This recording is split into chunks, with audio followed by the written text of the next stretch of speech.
in advance before we proceed. This evening, I am not going to lay any foundation or any preamble.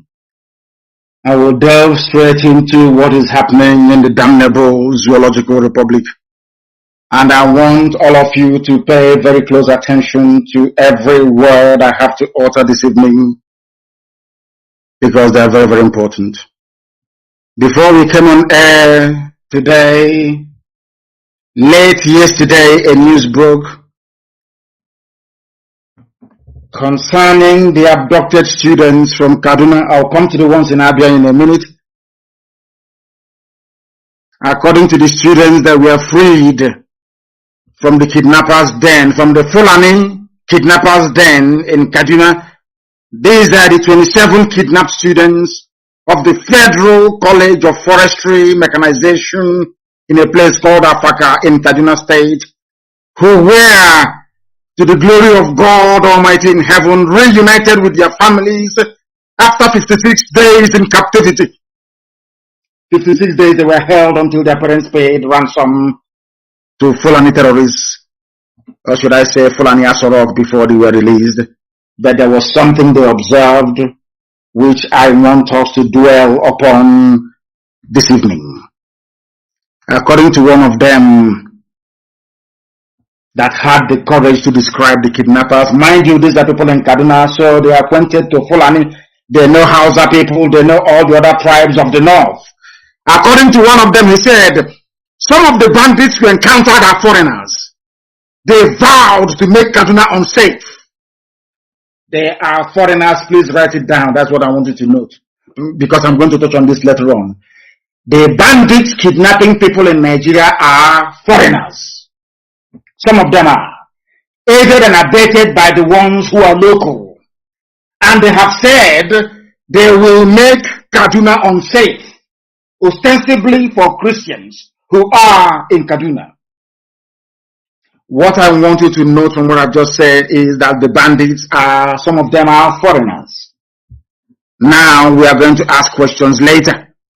And as we ask questions tonight, I want all of you to try as much as you can to answer these questions as we proceed.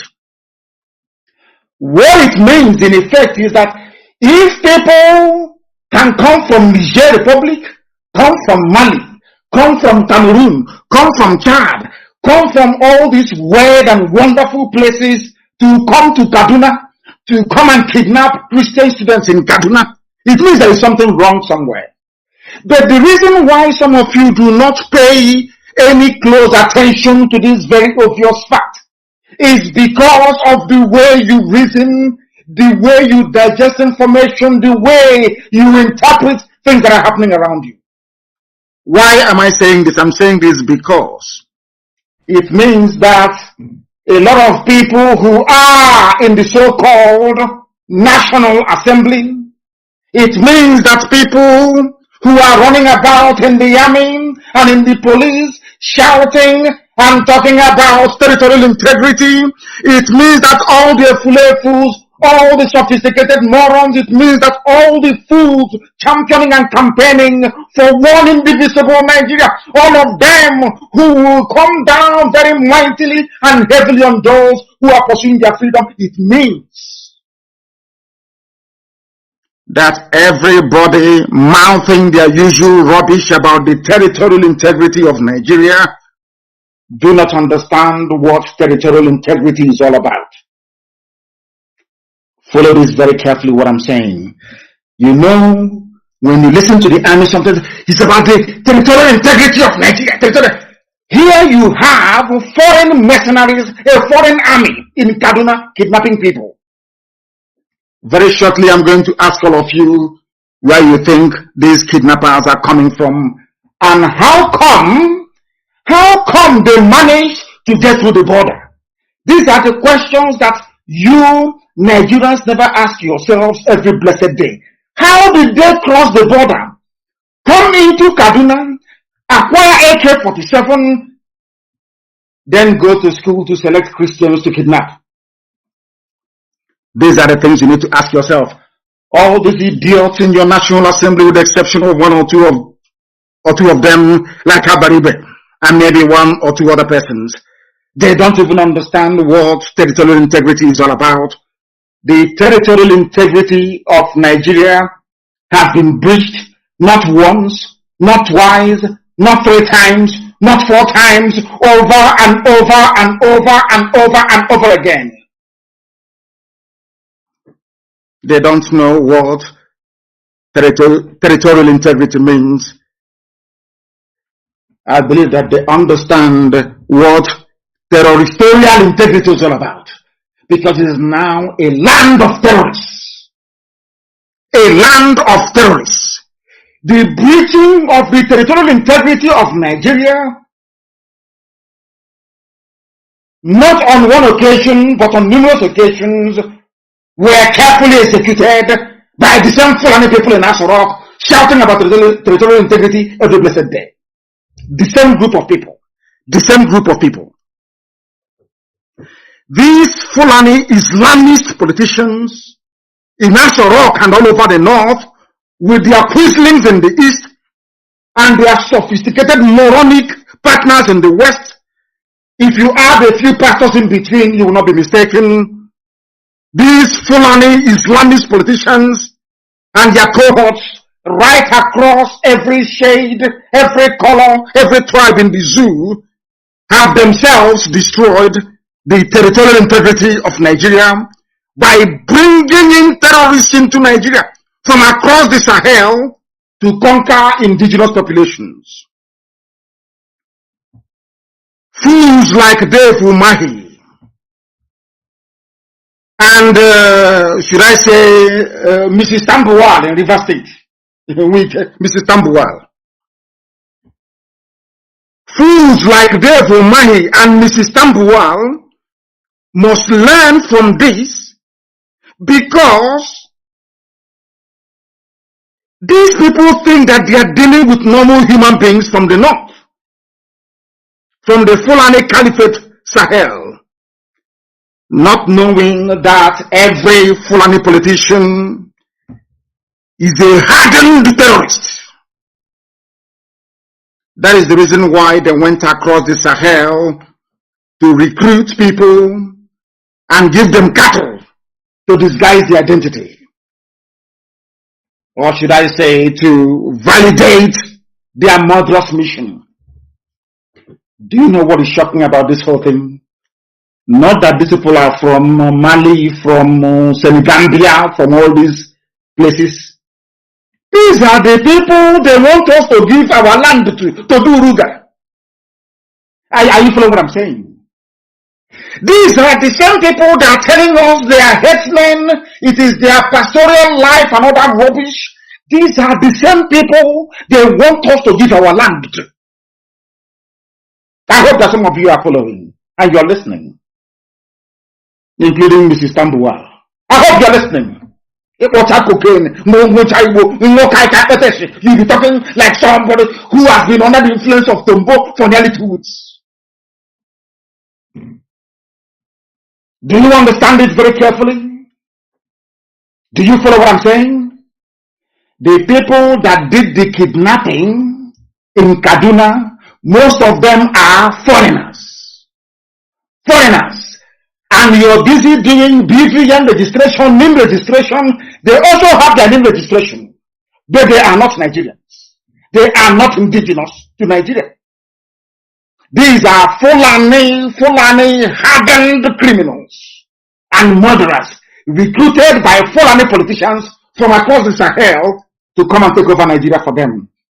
Sadly, very sadly, some of you are yet to wake up to this reality. Some of you are still blinded by the idiocy and hypocrisy and the criminal tendencies of some of your pastors that I will come to later on. That was why I apologize in advance. I am going to annoy some people this evening. I must tell you the truth. Fulani Islamist politicians have destroyed the territorial integrity of Nigeria. They are the ones that brought in the affiliate terrorists from across the Sahel into Nigeria without proper documentation at the border. They're coming from Sokoto, from Katsina, from Kanu, from everywhere across the north. They're coming with their AK-47, or they acquire one once they get into the zoo. They now go on a kidnapping spree and ransom spree. They leave this place, they leave the zoo as multi-billionaires. Nobody is asking the federal government of the Republic of Nigeria. How? I've been waiting for this question every day. How did they get in? Who let them in? Nobody talks about these things. How did they manage to get to Kaduna? To a polytechnic? To go and take people who are in a polytechnic? How manage? They cannot ask these pertinent questions. Not a single one of them. What you have are idiots in the south. Say, oh, we need to build bridges. You need to try and form bridge with the north so you can get presidency. You don't know you are dealing with terrorists. These are not human beings. These are savage. These are animals. These are beasts. And these are the same people that you want us to do Ruga. These are the same people that Alozie Okalo gave land to at Lopa, that kidnapped some students of ABSU a few days ago. And of course, we know what we did. And they're very smart sometimes. They quickly release all of them. They should have held on to them. They should have held on. I was praying for them to hold on to them. Then we'll teach them a lesson. They will understand that every flesh bleeds. That is something they don't understand. Mrs. Tambuwal and the idiots like Omahi, you think you're dealing with politicians from the north. I feel sorry for some Yoruba pastors talking rubbish about Nigeria being one, all that nonsense. They claim they are prophets. I will deal with them this night. Take up on armed robbers and criminals with the Bible. I will deal with all of you tonight. You see, maybe you know them. They are. You people are there. Your so-called territorial integrity have been breached not once, not twice, not 3 times, not 4 times.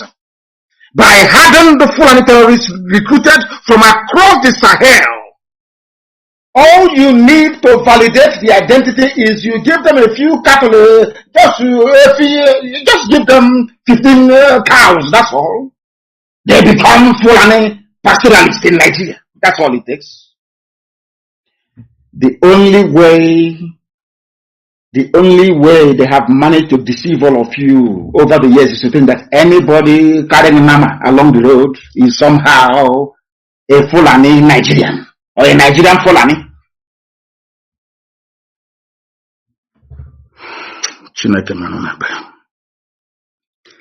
Now listen to this. You know that they moved into Kaduna, into Kebbi State, and a few others in the north. Remember, that is why when people say their bishop is a prophet, is a prophesying, I look at them and I laugh at them. You know that poverty can do a lot of things. You know the same way that Africans are behaving today. You see the white people, they used to behave like that very, very in the dark ages. Very many centuries ago. You know that there is nothing that draws you closer to God than poverty. You know, poverty is miraculous. Once you're hungry like this, you start singing and your Michael and Gabriel coming to minister to you. The same thing happening in Africa today happened in Europe. Many centuries ago, Europeans were very, very poor, impoverished, extremely poor.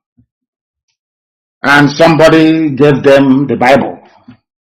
And the same, that as idiotic as we Africans are today with religion, it was exactly the same way they were. In the same Europe you're seeing, in Germany, in France, in all those places. Very poor. They started seeing angels from heaven flying all over the place. Now they no longer see angels anymore. They go to church.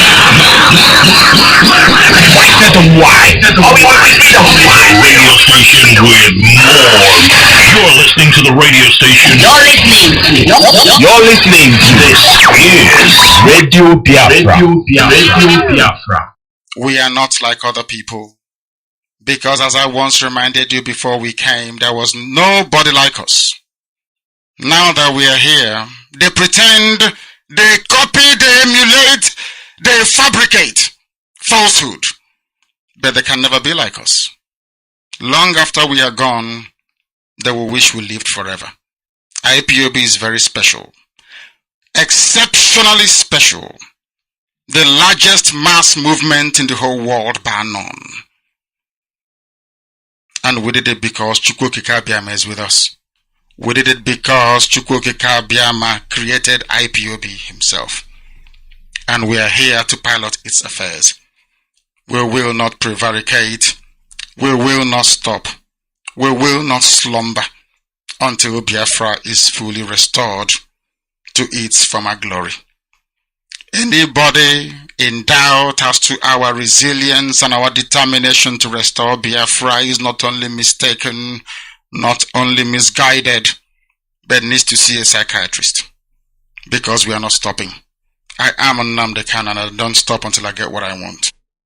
Alright, we're still carrying on with our prophet of our time, Mazi Iyke. What I need you to do right now is, if you have anything to say, just call and I'll pause our leaders talk and then let you say something. But if you have really nothing very serious to say, there's no point because our leader is talking to us. I brought this program specially and I'm going to be doing it in the next 2 weeks to bring your memories back, to make you think. Because it's as pertinent today as it was when he met him. Like I said, most of these things were made even before the likes of me became member of IPOB. There were other people that were there and he was talking to them. He traveled. The radio, he was the one actually broadcasting. Most of our radio stations were not on at the time. So he was just doing it with the deputy at the time. So we are refreshing our memory and bringing our memory back so that we can think like normal people. All right? In Europe, no, they don't. They don't go to church anymore in America. It's only black people because they're poor in America. That's the people shouting hallelujah every place in the church. Doing songs of praise in the church.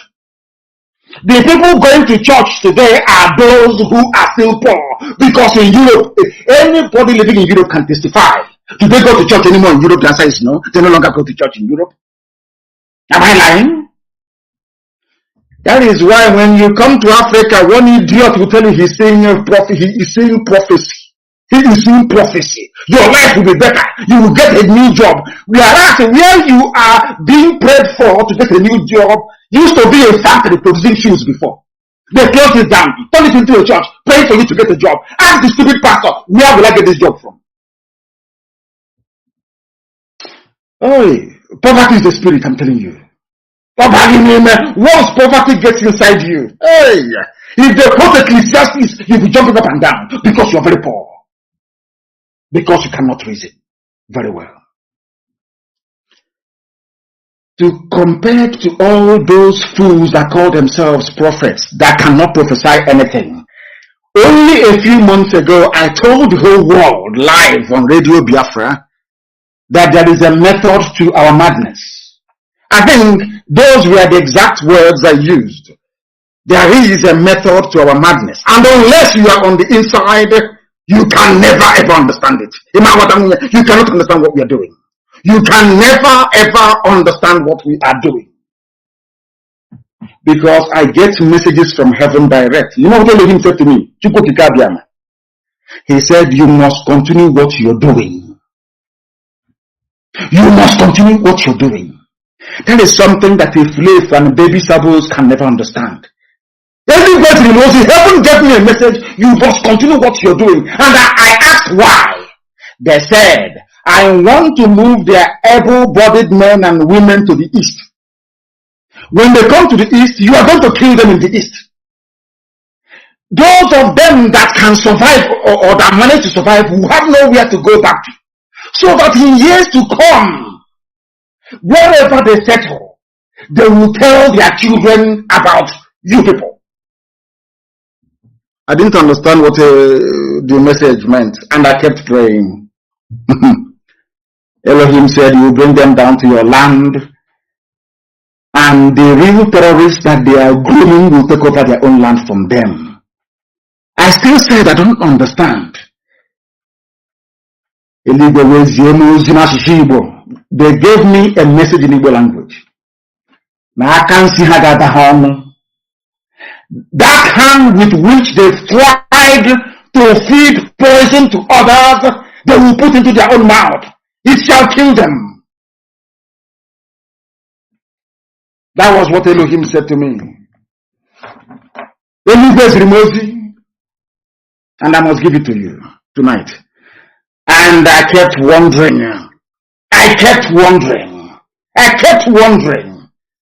What is this whole thing all about? Until it started happening. I want to give you a very clean, fine example today as to what heaven meant by keep doing what you're doing, draw them to the east, and I will hand over their land to vandals. And vandals are now in their land eating their flesh. I'll give you a very simple example this evening. A humanitarian crisis is brewing in Zulu Emirates, in Kebbi State. Listen to the name. Today because bring your pen and paper, I said. Bring your pen and paper, for goodness sake. And note everything I'm telling you. They said there is a place called Zulu Emirates. Emirates is the word I want you to note. Write it down. In Kebbi State. Their villagers are fleeing their communities following the invasion of armed bandits. The way Guardian newspaper put it is this: thousands flee Kebbi communities over invasion by armed bandits. There was a brother of mine that wrote something today, which, with his permission, I will quote. Obonna, he said, all the demons of hell must overrun the north. That Elohim said. That he has unleashed, that he has opened the floodgates of hell. All the demons of hell, they will eat the flesh of the Fulani in the north. They send their army, their zombie army, to the east, where they will be destroyed by Elohim. Then the sun will rise over the land of Biafra, never to dim again for eternity. It was today that the full weight of that message that I was giving dawned on me. When I was on air and I was saying that we would draw them to the east, and the real bad eggs will take over their land, I didn't even know what I was saying, but it has happened today. Do you know who Kebbi people are? You don't know, but I will tell you later. The people who are in Olu today fighting, most of them are from Kebbi State. In the Nigerian army. They came to Olu to kill Biafran people. But as they left the north, their lands are being taken over by hardened savages and animals from across the Sahel that their political masters imported into the zoo. All of the army, Nigerian army in Biafra land, you are going to die there. You will die in Biafra land. All of you will die there. Our people don't understand this very message that we are giving to them. But I do hope that after tonight, they will get it. All of you will die in Biafra land, those in Olu, those elsewhere. The best option for you is to take off your uniform and run away before it is too late. Go back to your land, those of you from Kebbi State. Go back to Kebbi to go and save your land. Because as you are in Olu, you have no village anymore to go back to in Kebbi. It's gone. Your village is gone and gone for good. That is the work of Almighty God in heaven. The same prophecy I was given, that there is no other religious minister in the zoo that can match 0.0000001% of the accuracy of a prediction. Nobody can. I'm begging. Now listen carefully to me. All of you in Biafra land, you are going to die. Even the Pakistani mercenaries that we saw in Olu, all of you will die there.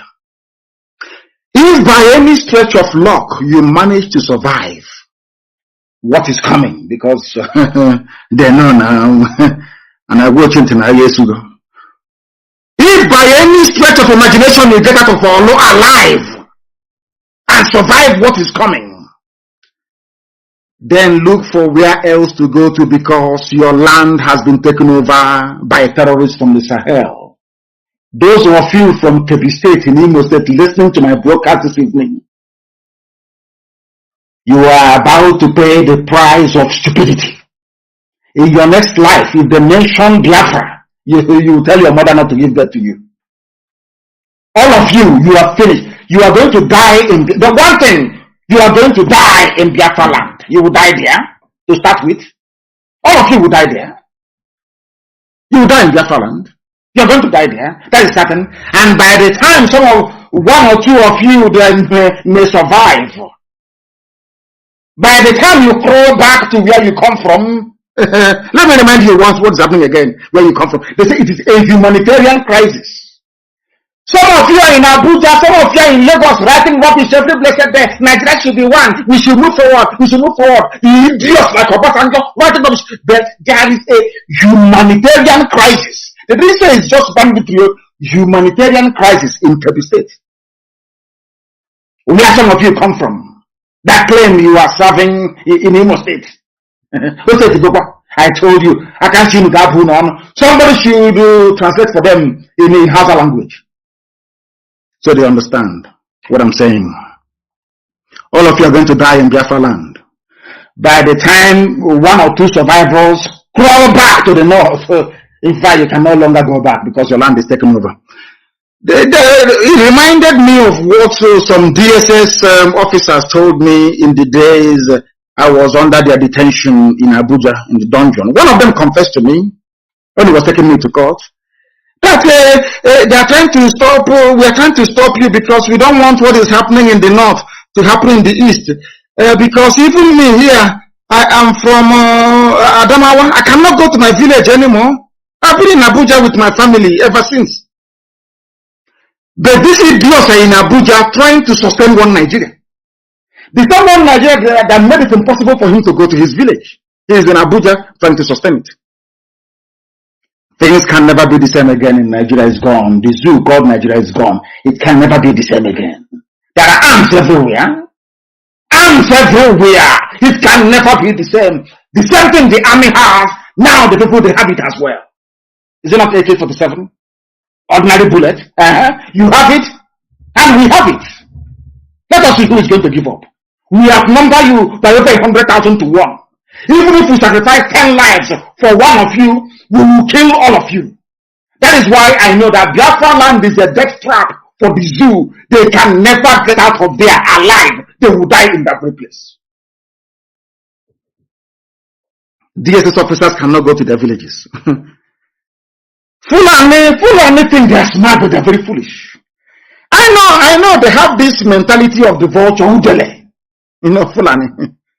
When you look at the zoo called Nigeria today, Fulani approach to the zoo is like the mentality of the vulture. Of course, they come from the foothills of Futajalon, which literally means the mountain of vultures in Senegambia, before they started their march towards Gobe, which they renamed Sokoto. That the stupid, idiotic Hausa peasants allowed them to take. Oh, I feel sorry for. Anyway, there's no more house anyway. They're finished. You see the male vulture, Udele, the male one. The male vulture, Udele, was being interviewed, maybe by BBC, I don't know. They asked the vulture, the male vulture.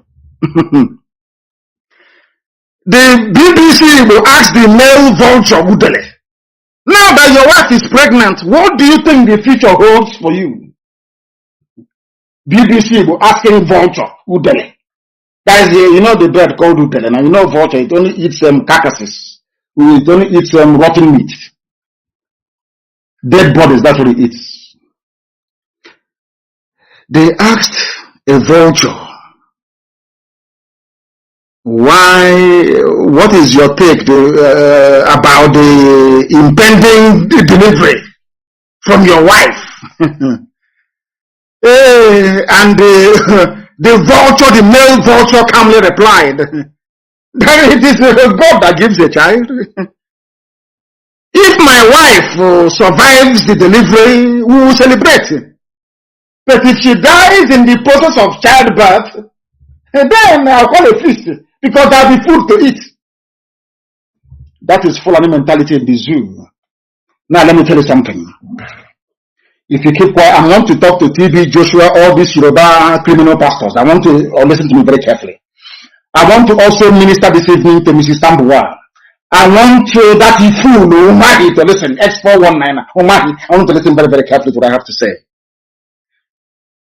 The Fulani approach to the zoo called Nigeria is called the devil's alternative.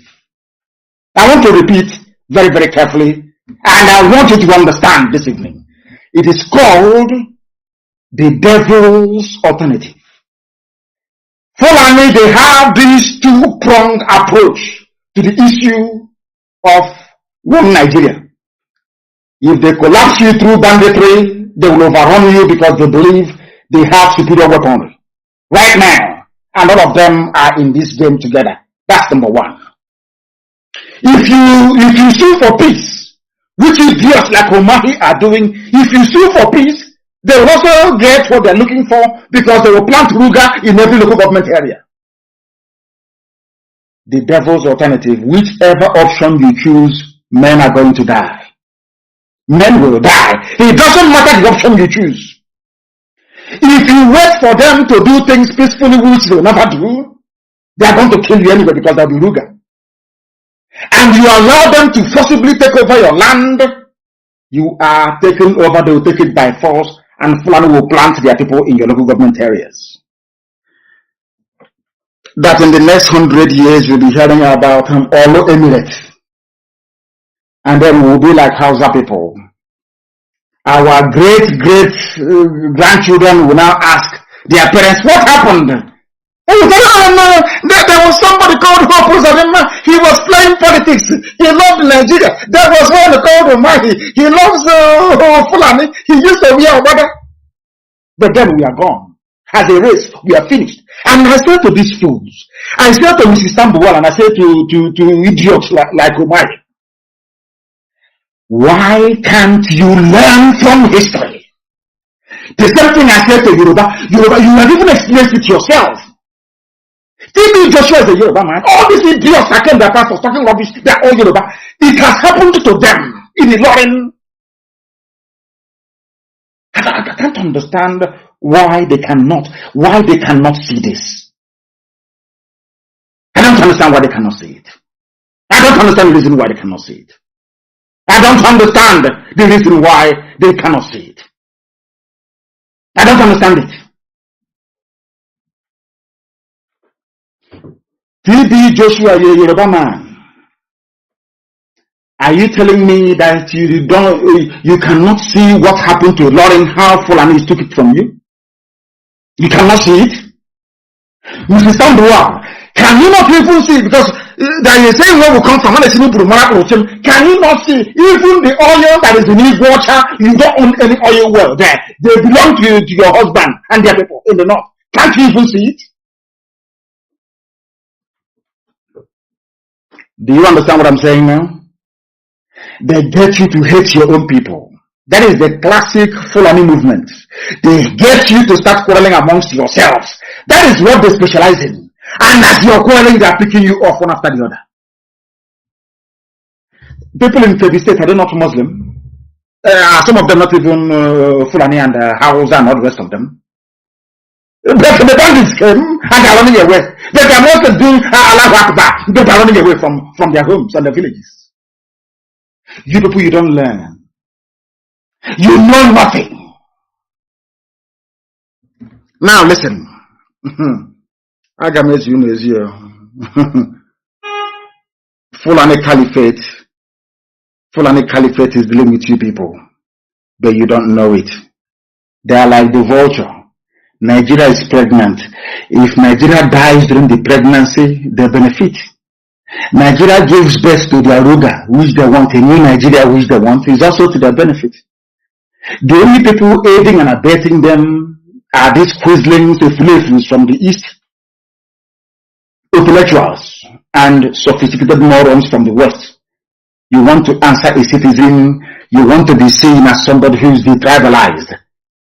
As you're detribalizing yourselves, the Fulanis are tribalizing you.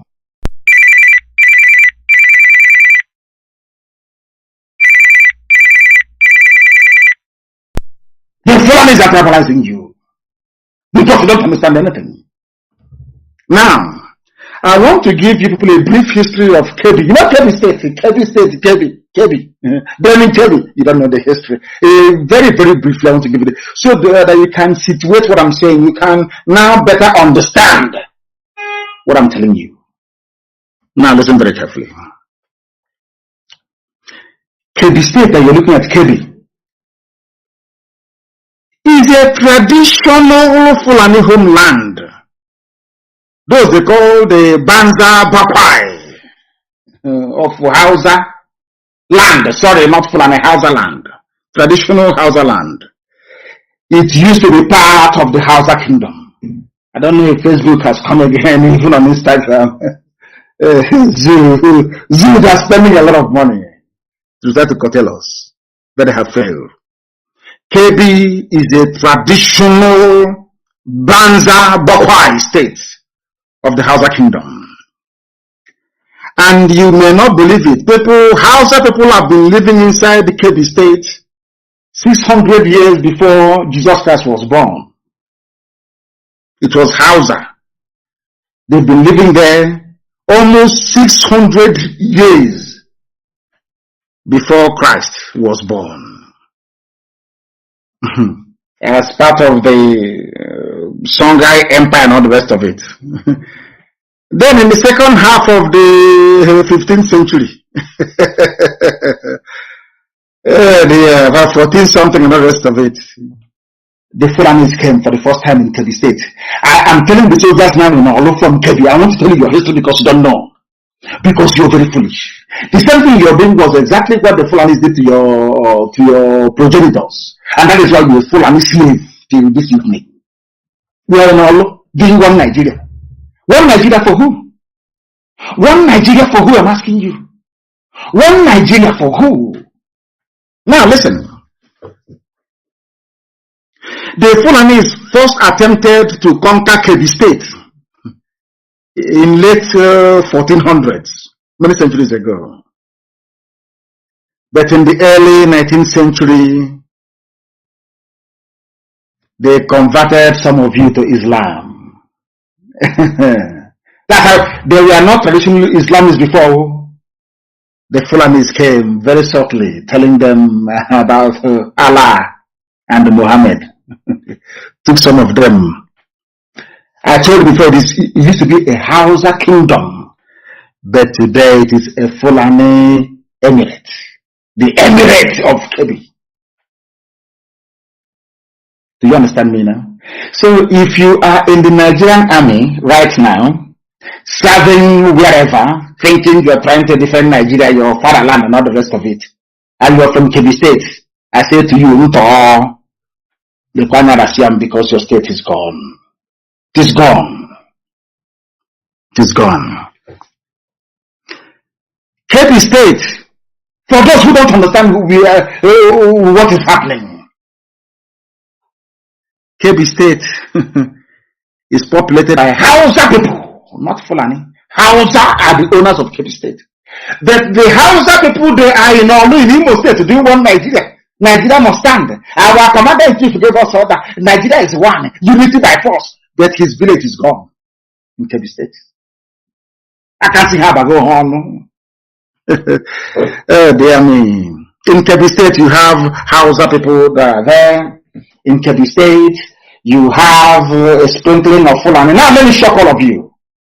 They are saying, we are the North. We are the Northerners. It's rubbish. There's nothing called Northerners. Because inside even Kebbi State, there is the Leina people. Or Leina people, if you prefer. In the same Kebbi State, you have the Busawa people. They are not Hausa. They are not Fulani. These are the minorities Obasanjo was talking about. They are going to suffer. Now I want to ask Obasanjo tonight, how about the Busawa people who have been chased away from Kebbi State by bandits? What's going to happen to them? Are they not suffering? You know, people come up sometimes, they claim because their name is known all over Nigeria, they can make whatever idiotic statement they like, and they get away with it. Look at Obasanjo. Of course, he's not a learned man. He's not polished. We shall get to unknown gunmen later. Because it was Obasanjo who introduced unknown soldier. Is it not true? It was Obasanjo who brought in unknown soldier. These days, people have unknown gunmen. We don't know who they are. But of course, we are praying for them because they're doing a very wonderful work. Who brought in unknown soldiers? Not you, Obasanjo. Now you have unknown gunmen in the east. And people are complaining. But when unknown soldiers went to go and kill Fela's mother, all of you were there. All of you idiots now preaching one Nigeria, you were there. Did you ask them then, reveal your identity? What's your unknown soldier? You never said a word. Cowardly black people. In Kebbi State, we have the Leona people, we have the Bushawa people, we have the Dukawa people, we have the Dakakari people, we have the Kambari people, we have the Gundawa people, we have the Kamuku ethnic communities, all in Kebbi State. Not Fulani. Fulani is maybe about 50,000 people. But they are the emir, they are the everybody, they are the prince, they are the emirate, they are everything. These people are not Hausa, they are not Fulani. If they have any brain in their skull, they will understand we are fighting for them, because once Biafra, I've given an example with the regionals of France. These are Protestants. They were suffering under the persecution of the Roman Catholic Church in France. England opened their doors and their shores and said, come, we will accommodate you. Because I feel sorry, in the next maybe 10 years, the Busawa people will be no more, the Dukawa people will be no more, the Dakar people will no more, Kambari people will, Gungawa will be gone, Kanuku communities all obliterated. In Obasanjo, just one Nigeria. Obasanjo, why don't you go and save them in Kebbi State now? Go and save them now. They are minorities, go and save them. You will not talk, you will not talk. When it comes to setting people free, you start to mouth your rubbish. Go and save them in Kebbi State now. They're in trouble in Kebbi State. Go and save them, let us see. Because you don't have any brain and you cannot reason properly. This is just the beginning. I told them that if you don't let Biafra go, this God that we worship will destroy Nigeria beyond recognition. It happened to Pharaoh in the Bible. Pharaoh was mocking God. Who is this your God? Go and sit down. That is why I feel sorry for the likes of TB Joshua and other mega pastors you have in the zoo. All of you are going to hell. All of you are going to, because you people are children of perdition. You don't preach the word of God. You people preach the word of Lucifer. You people are Luciferians. You worship Satan. You don't figure from God. You cannot see anything. All of you from your prophets, you could not predict what is happening in the zoo today. It's something I told you in 2012, 13, 14, 15. It's happening today.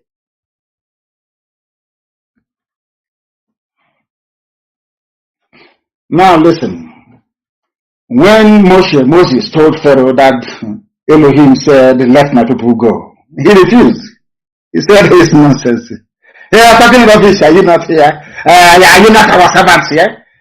It's something they're saying. Are you, don't people have shops here selling motor spare parts? Are you people not the ones doing trading here? How can God come to save you people? And I said to them many years ago, Elohim said, let my people go.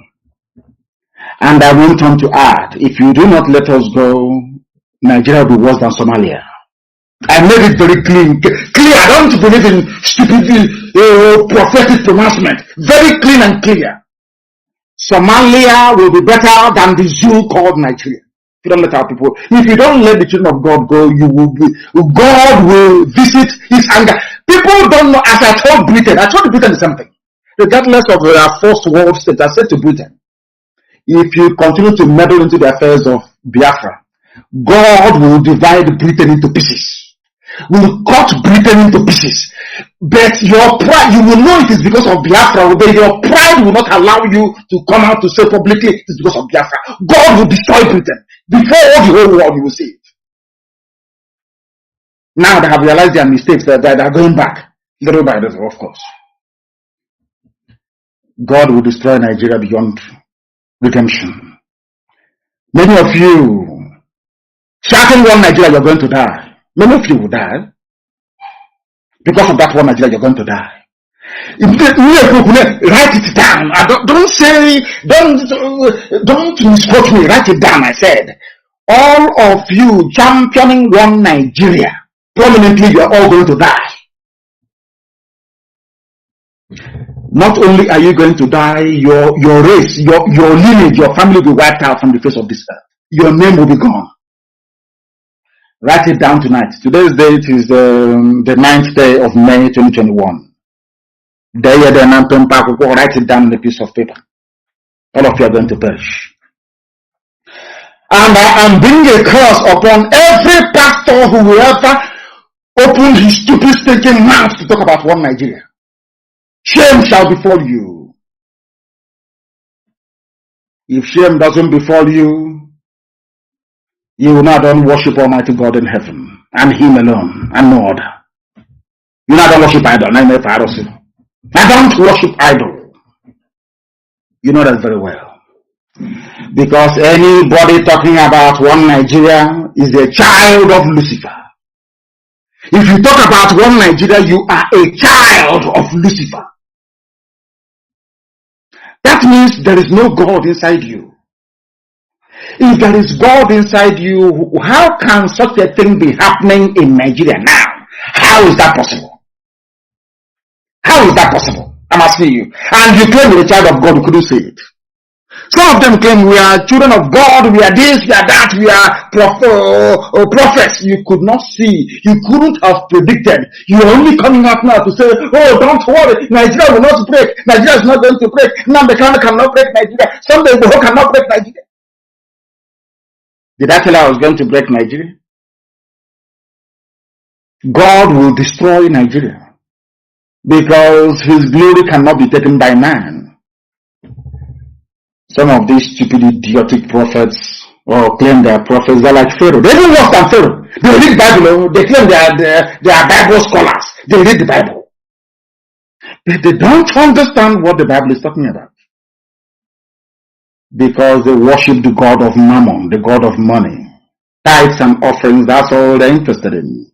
Private jets and flashy cars. They're not even ashamed. Do you know, as the leader of IPOB, I am ashamed to drive a car. Do you know why I'm ashamed to drive a car? Because people are contributing money towards a project of this magnitude. When I have a car, when people give me a car, I begin to feel ashamed of myself that I'm driving a car. If you buy jet, you're not even ashamed of yourselves.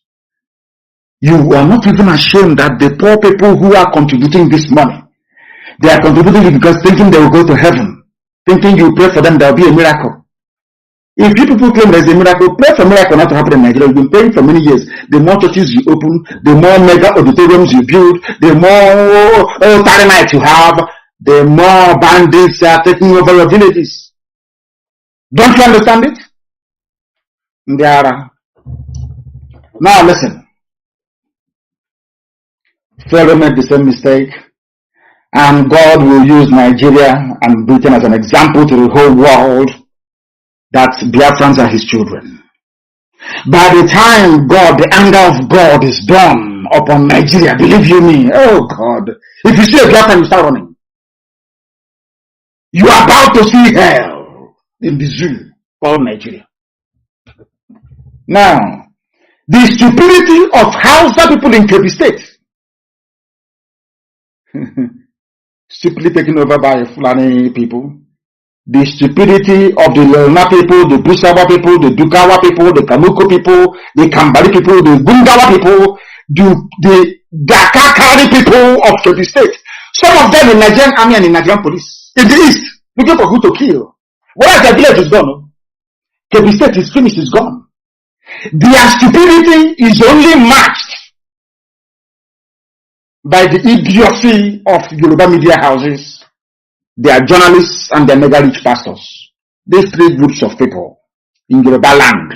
My happiness today is that there are vibrant, young, energetic Yoruba men, even older ones, like Akintoye, men who are vibrant, coming out to fight like men for their freedom. Ignoring the fools and the buffoons on the pulpit Very wicked and vicious men and women. All they care about is money. They claim they are pastors and they are prophets. They cannot see anything. They can't even see their backside. They cannot see anything. Every year you pray for Nigeria. Every year Nigeria gets worse and you claim you're a prophet. Every time. Every year you're praying. Let us pray for our country. Let us pray for Nigeria now. Before you finish praying, your church is on fire. Bandits are taking over your village. Fulani from Sahel are behaving and massacring people. The next time you want, let us pray for Nigeria. Let's pray for, you don't even God is sending you a message that the prayer points you're presenting before him, he doesn't want it, yet he cannot hear. I thank God for the Bohos, the Adams or Gani Adams of this world. I thank God for the Akinteyes of this world. I'm telling you the truth. Because if not for Yoruba agitators, the world will think we are mad. Why do you want to live in Nigeria? Look now that Yoruba also wants to live, Middle Belt also wants to live, they will now know that we are not mad anymore. That our brain is correct. You don't know that? They now know that our brain is correct. These are the things you must understand. These are the things you must follow religiously and studiously for you to appreciate the miracle that God is doing. What is happening in Nigeria now is a miracle from God in heaven. God is about to destroy Nigeria beyond recognition. You have people that claim they are the men of God lying. They are holding the Bible and they are lying. If Nigeria is meant to be good, how come things are getting worse every blessed year? Just explain that to me, please. Explain it to me. Tell me why people you claim are foreigners are in your country with AK-47 kidnapping you and you're paying ransom. You're not even ashamed of yourselves to say that Nigeria will get better anymore. How come those who are shouting every day, territorial integrity, you are there and it is being breached on a daily basis and you cannot do anything? 200 million people cannot remove one corrupt terrorist minister. 200 million people, and you're telling me that you're a nation, you're a country. Shame on all of you.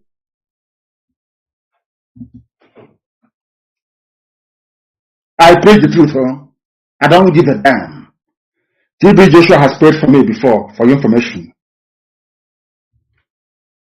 He's a good friend of mine, but I must preach the truth. That is why people don't understand how we do things in IPOB, because those I love are those that do the things I ask them to do. If you feel because I'm close to you, you can mess about it, I will expel it from the movement. If you do what I ask you to do, then you can stay with us, because we are marching forward. Believe you me, we are. Unrestrained, of course. The stupidity of all these people in the army, Nigerian army, fighting civilians in the east as their villages are being taken over. The only people who are equally idiotic as they are Yoruba media houses, the Efulefus from the east, intellectuals, Christians like Mrs. Tambuwal and Omaki, Yoruba journalists, very, very bad. And the Igbo ones as well, and your mega rich pastors. They think if Nigeria collapses, where will they park their jets? Because I know that in Yoruba land, you have savvy, intelligent young people, men and women, who are championing Oduduwa. Once Oduduwa comes, these are well-learned people. They will start paying taxes or parking those jets on the tarmac. They will start paying. They will start being controlled the same way that Charity Commission in England regulates the churches. They know. That's why you want Nigeria. Where people are very, very corrupt, where you can do whatever you like. You come out and say, hey, he's a man of God, a man of God. He has 10 million auditorium.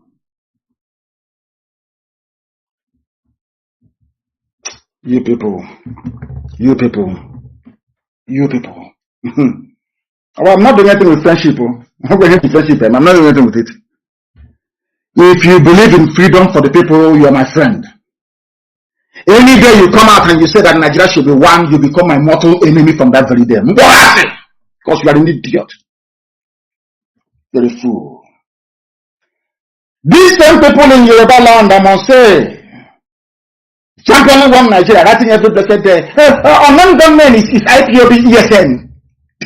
You know how foolish these people are. They are like these Hausa recruits in the army that their villages have been taken over in Kebbi State. They are so foolish.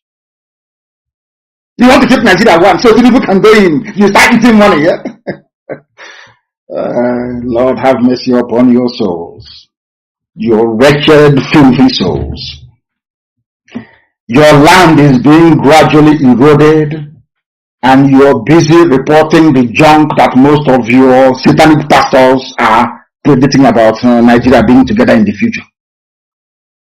I asked you a simple question. If I go to any of these useless churches in Nigeria, all these idiotic churches in Nigeria, I will say to you, Pastor, I have been praying for Nigeria to be better for the past 20 years. He said it's getting worse. When do you think it will get better? Yes, sow seed and plant, water the plant. All that rubbish. Because there is poverty in the land. People can no longer reason properly. And the Yoruba journalists, Obasanjo, all the criminal pastors with their 2 or 3 jets having fun. There are those Ogun indigenes from Obasanjo state. That is how foolish the whole thing appears. But believe you me, it is true. Obasanjo is shouting on Nigeria, negotiating with bandits, paying bandits money, meeting Sheikh Gumi, the chief terror negotiator, and all that rubbish. In his state, Ogun state. His fellow Nigerians, fellow Yoruba people are in refugee camps in the Republic. There are Yoruba journalists from Ogun State, isn't it? Writing on Nigeria. Let Nigeria be one. Let's move forward. This thing Nnamdi Kanu is doing. This thing Igboho is doing. This thing that's rubbish, and the cities are not rubbish. Your villagers are in the Republic in refugee camps. Some of them came back yesterday. You know, because of their shame, because of what I say here on this platform, because of their shame, they no longer want to publish the news. They came back yesterday and they were asking the governor of Ogun State, what is the housing you promised us when we come back? These are Yoruba people, refugees, IDPs in Nigeria. You have a Yoruba man with the guts to rise up and talk about one Nigeria, when his own people are refugees in the Republic.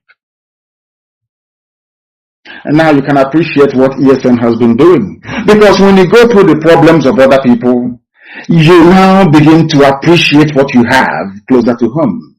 Do you see all that sacrifice we are making? Do you see all that confrontation and everything? That is why some of you are not IDPs today. Had we allowed the Fulanis to overrun Ebonyi State 4 years ago when they started, or when they intensified the attack, most of you came to me and said, oh, please stop. I said, no. Heaven asked me to do something, and that's what I'm doing. Today, there is no Miyetiala.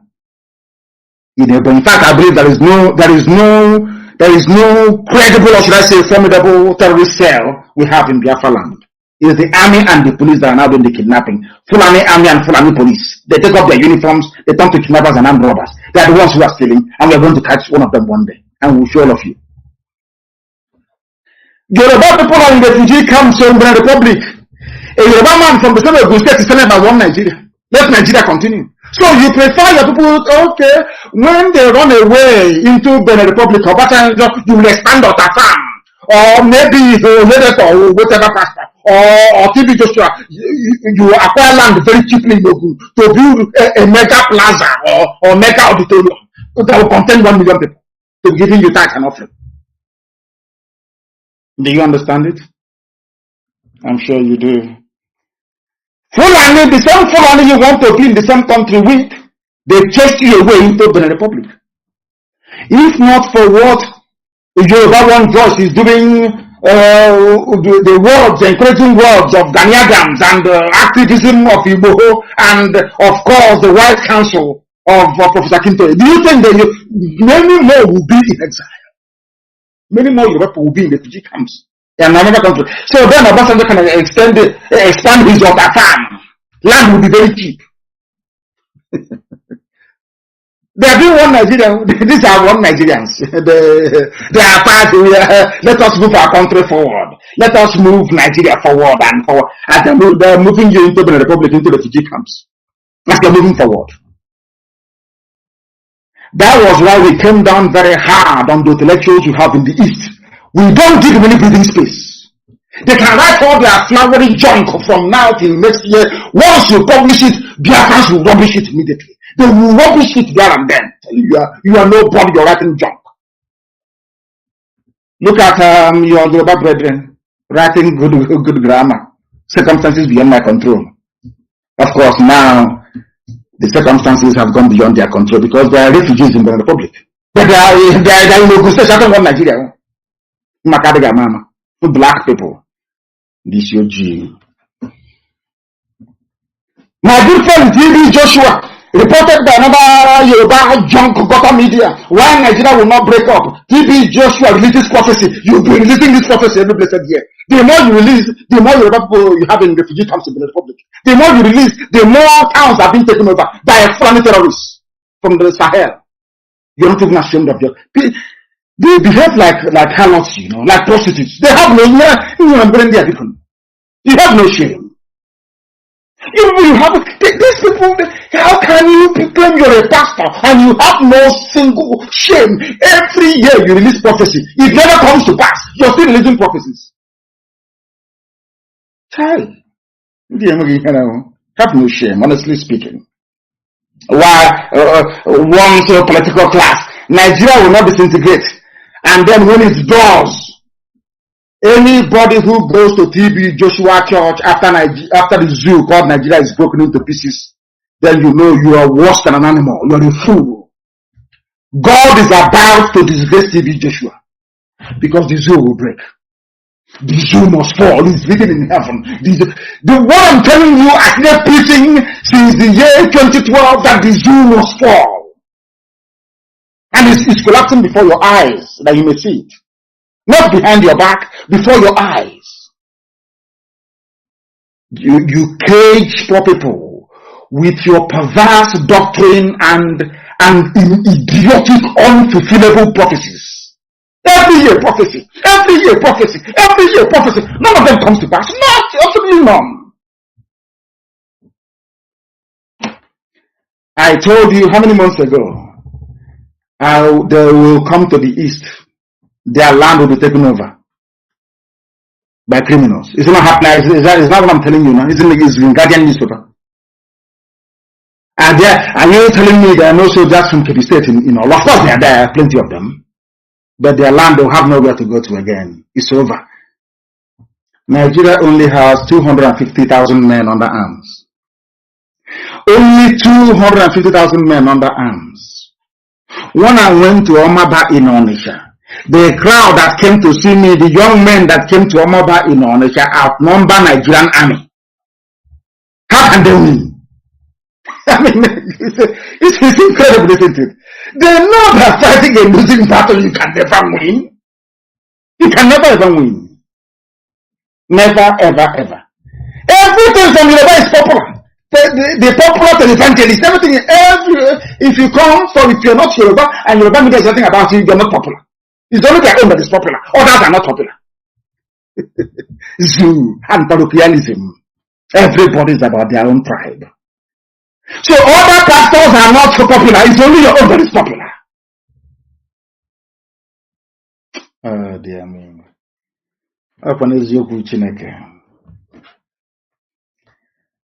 TB Joshua, were you born a Christian?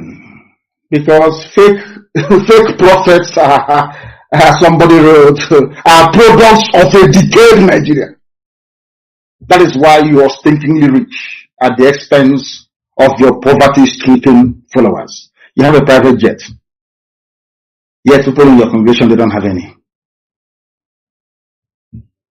Because you people are fake. You people are fake. You are a Muslim. TB Joshua, you're a Muslim with other people, all these mega commercial pastors in Yoruba land. You are all Muslims before, weren't you? I have nothing against Islam. As I said, when I was in detention, I read the Quran. I have nothing against Islam. No, absolutely nothing. Not all these mad people all over the place claiming they are fighting for Islam or Allah or whatever and doing all their rubbish. I am not against Islam. All of you were Muslims before. All of you were Muslims before. Am I saying the truth or not? All of you were Muslims before. Today you have private jets courtesy of the idiocy of those that call themselves Christians. You people are the problems facing ordinary people in Nigeria. But I blame all of you that go to their corn shop every Monday, Wednesday, Saturday, Sunday to give them tithes and offerings. If you argue that Nigeria should be one, then you are questioning the reason why God allowed the Israelites to leave Egypt. Because if there were TB Joshua and all these fake criminal pastors, then they would have been saying to Pharaoh, oh, don't worry, let us be one. We need their labor. We need their cheap labor. They must be here. That means that you're saying that the word of God cannot come to pass. Because you're benefiting because you are criminals. I want to ask TB Joshua a question this evening, and all the other criminal pastors you have all over the zoo, not just in Yoruba land, all over the place. There are criminals everywhere masquerading as men of God. I want to ask them a very simple question. A very, very simple question this evening. I want to prove to all of you that these pastors, that they are fake. I want to prove to all of you that these people, they worship Lucifer. They don't worship Almighty Living God in heaven. I want to prove it to you. With the Bible, I'm not going too far. I think there is a place in the scripture that says, do not add, do not subtract. I won't add anything. I will give you the literal meaning of what I'm about to present to you tonight. I must give you this very message. I want to remind TB Joshua about the scriptures he claims to be. Of course, he was a Muslim before. Maybe he didn't quite read the whole scripture. Should I say the whole Bible from Genesis to Revelation? Maybe he didn't have time to read it. He just wanted to make money by talking rubbish every blessed day. I feel sorry for you people. I want to refer TB Joshua and all the other criminal pastors against freedom for Yoruba people. I want to refer you to Genesis chapter 13 from verse 5 to 13. Genesis 13. Those of you, if your Bible is closed, I will say I call it Torah is the Old Testament. Go and pick up your Torah, the Old Testament, please, and open it up. Genesis chapter 13. And I'll read for you. Abraham then called Abraham and Lot. They separated. These are blood relatives, Abraham and Lot, because I believe that Lot was the child of the sister of Abraham. Why did they separate? I want to now lecture TB Joshua on what the scripture says, and all these other fake pastors that you have talking rubbish about Yoruba agitation and freedom. All of you idiots talking about one Nigeria. I want to educate you with the Bible. Because every answer on this earth to every problem, you can find it in the scriptures. Now listen very carefully this evening, please. Abraham separated with Lot. Why? As a result of a quarrel. They were quarreling. The same way that everybody is now quarreling in the zoo, there was a quarrel. Then, I want all pastors to listen, please. There was a quarrel. At the beginning of this very story, Lot was described as a very wealthy man. Like Abraham. The Abraham was in Egypt for a while, then came back to the land of Canaan. Not Canaan, but Canaan, that's the proper name.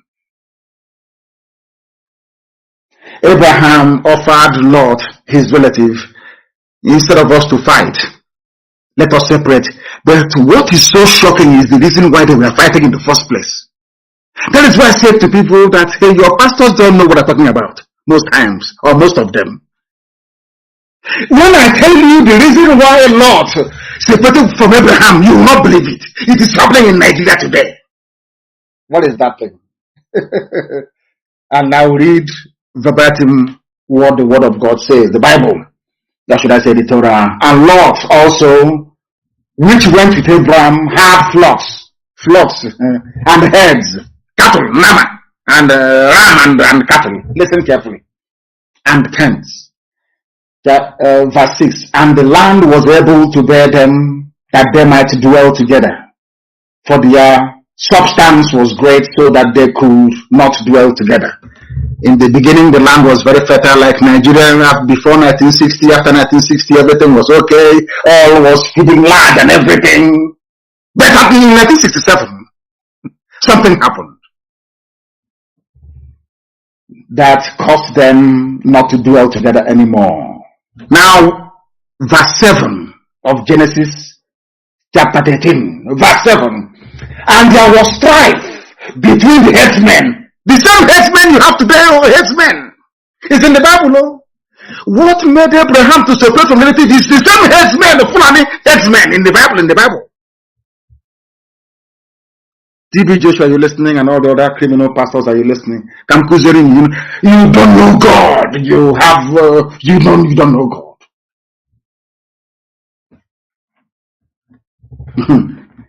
And there was strife between them. There was problem between them. I am referring all the pastors to Genesis chapter 13, verse 7.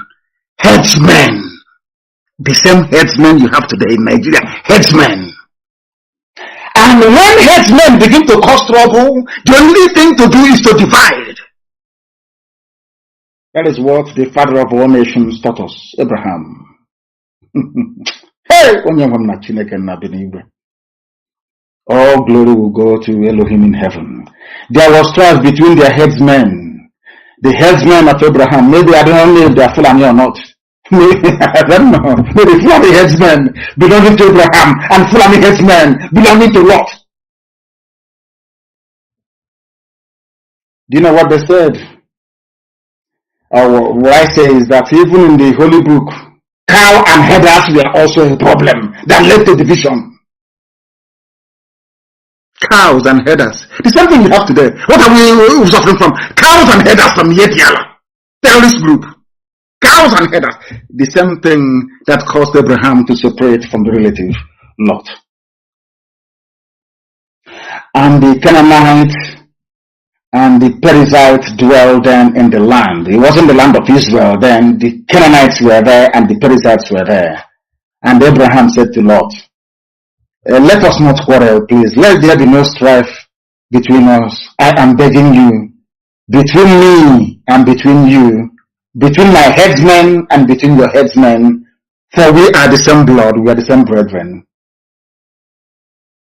Is not the whole land before thee? Look at all this land in front of you. Please, take one, let me take one, that we may not fight anymore, that we may remain good relatives. This is what the Bible says. And Abraham said to Lot, if you take the left hand, I will go to the right. If you take the right hand, I will go to the left. Rather than us quarreling every blessed day, please let us separate. Headsmen, Abraham, Lot, in the Bible. Separation in the Bible. And you're telling me that these pastors, that they believe in God? That they read the Bible? Are you sure they read the Bible? There was a quarrel, not fight, they didn't go to war. But Abraham said, let us have peace. You are my brethren. Let us separate. And an idiot is telling me somewhere in Lagos, God said Nigeria should be one. When there are headsmen involved, headsmen, the same thing, the same headsmen that caused Abraham to leave Lot. I said, go your separate way. Let me go mine. What I'm telling you is what is in the Bible. I didn't make anything up. I want to prove to you that some of these pastors championing one Nigeria, they don't read the Bible. Tomorrow they say, Abraham is father of all nations. Abraham is father of all. That's what Abraham did, you cannot do. There was strife in the land. Headers, Fulani headsmen were there then, moving cattle. Perizzites and Canaanites. And they clashed. It's not today that clashing started, though. They clashed then. And now, as we are clashing, Elohim said, let there be Biafra. Fulani Janjaweed, stay on your own. Stay on your own. Let my children from Biafra stay on their own. Stay on your own. Lot take one side, Abraham go one side, let us separate in peace rather than fighting. That's what should have happened. I expect all these pastors to know all these things, but you know, all these criminal pastors with their fake Christianity do not understand the scriptures. Neither do they have what it takes to interpret clearly what the scriptures is trying to convey to us. Some of them were Muslims before they discovered that African version of evangelical Christianity is a lucrative business. That is why they lack basic understanding of the Word of God, which is clearly evident today. Because if they knew Genesis chapter 13, 5 to 9, they'll not be talking rubbish about one Nigeria. All right, thank you very much. This is Radio Biafra. We are about to end up this program. We come to the end of the program, and tomorrow we're going to continue with the prophet of our time, Mazi Nnamdi.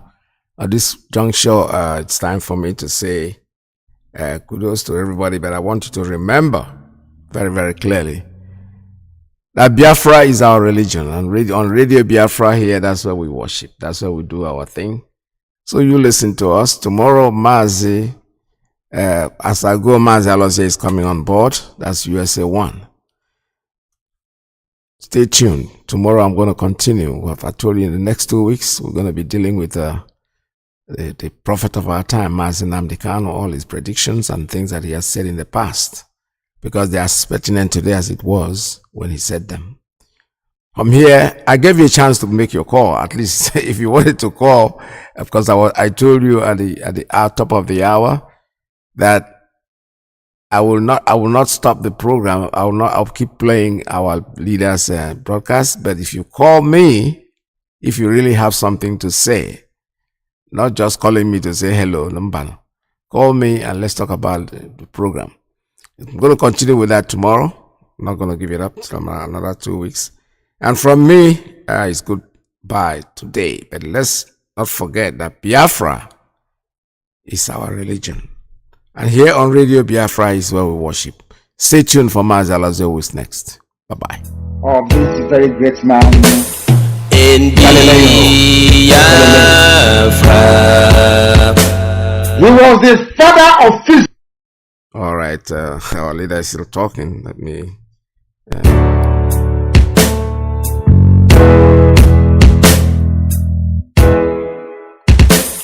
In Biafra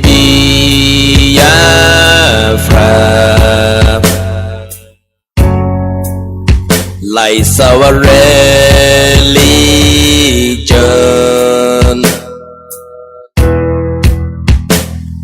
the last hope we have is in Biafran restoration.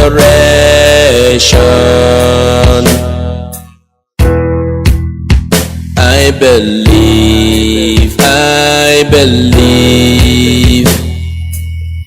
Listen to Radio Biafra. It's where we worship.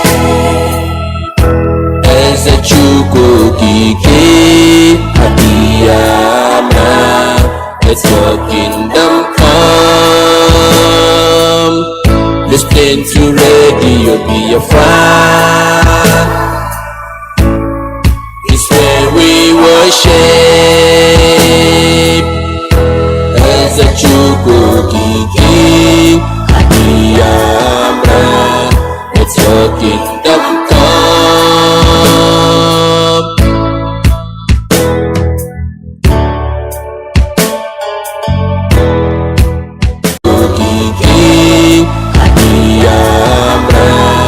Let your kingdom come.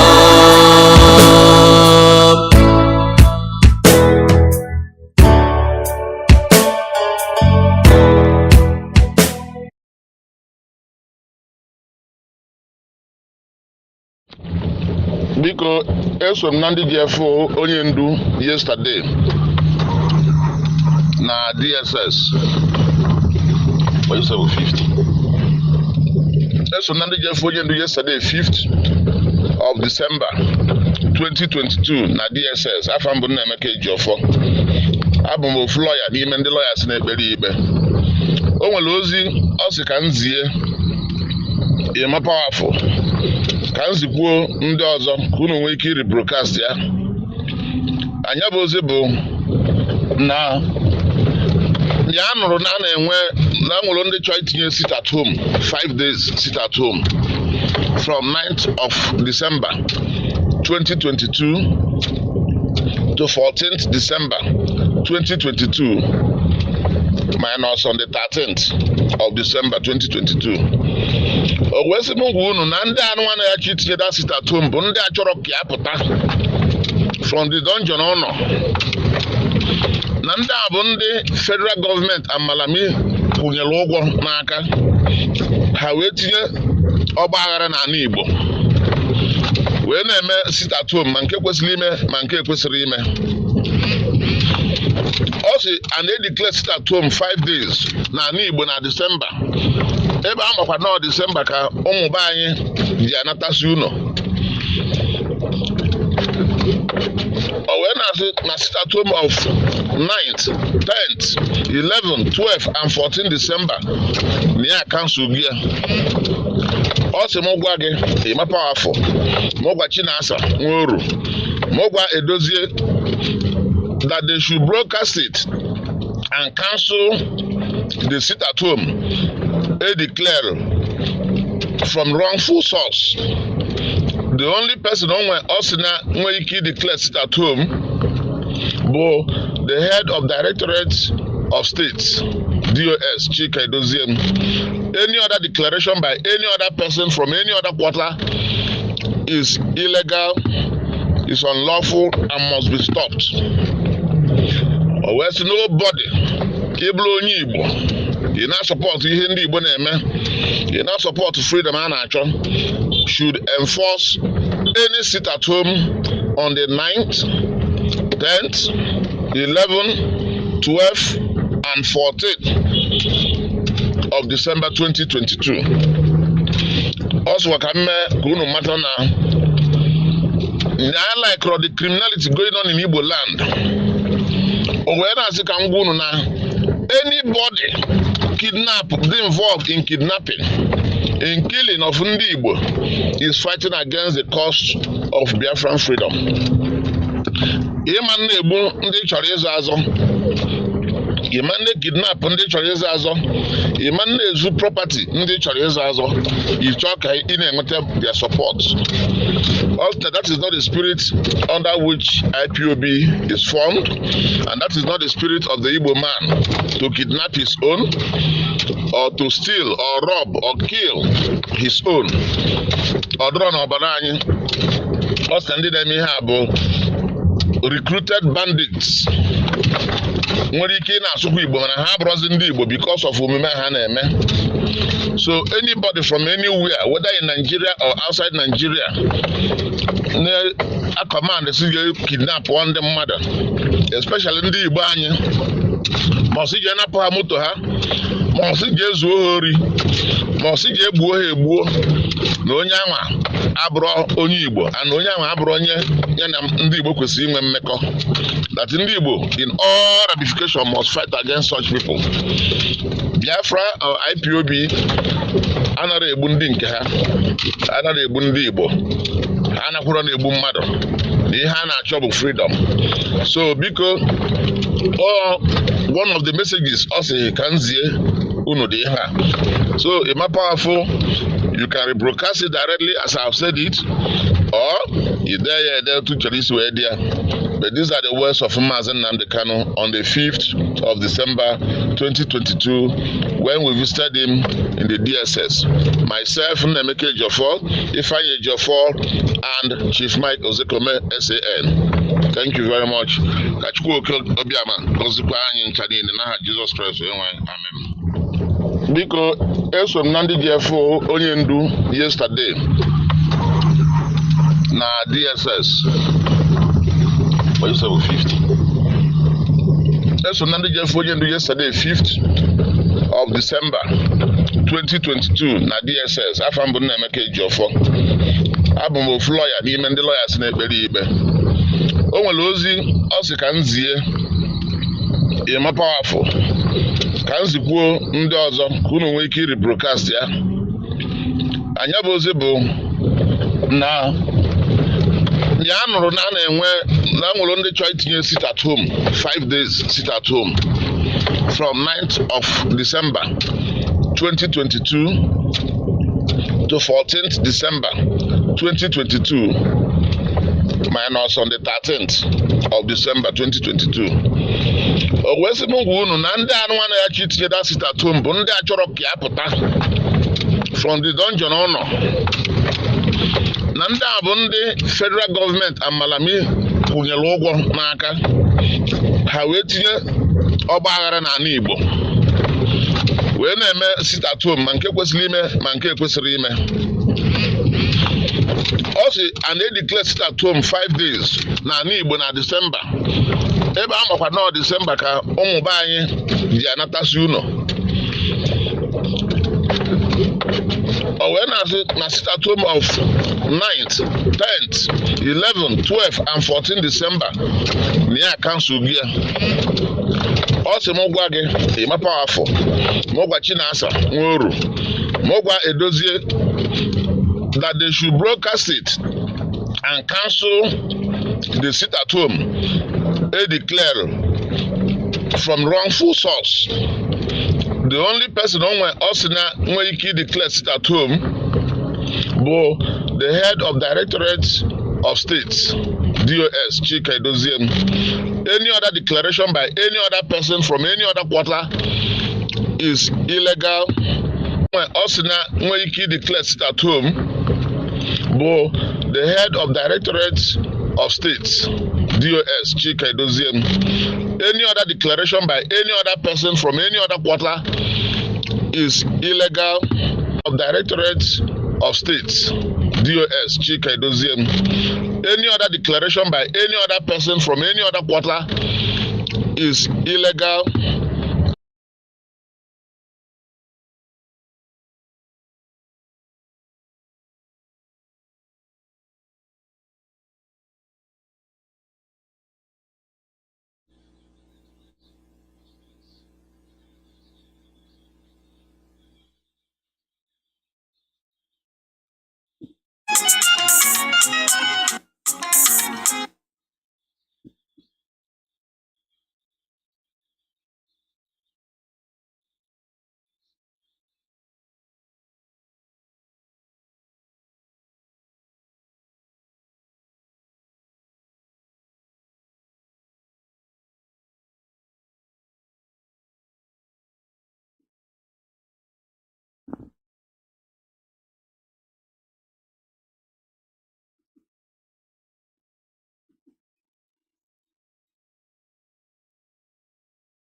Biafra. Adana yo dumbio so so. Adana yo dumbio so so. Agwen yangi bo dumbio so so. Kuta kuta ya yo so so. Kiwele ya ra so so. Koi kala dumbio so so. Ipai dumbio so so. Kuta kuta na ya yo so so. Ipai chara dumbio so so. Break way chara dumbio so so. Avian chara dumbio so so. Kazi chara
dumbio so so. Oye inwedi para chara so so. Ya ve como ya le fie pasi bobo emeno. Mesangire so ye mara ko yenyi. Afo ye kan mo no nyire bobo. Ale como ya le fie to. Ale como ya le fie pasi bobo emeno.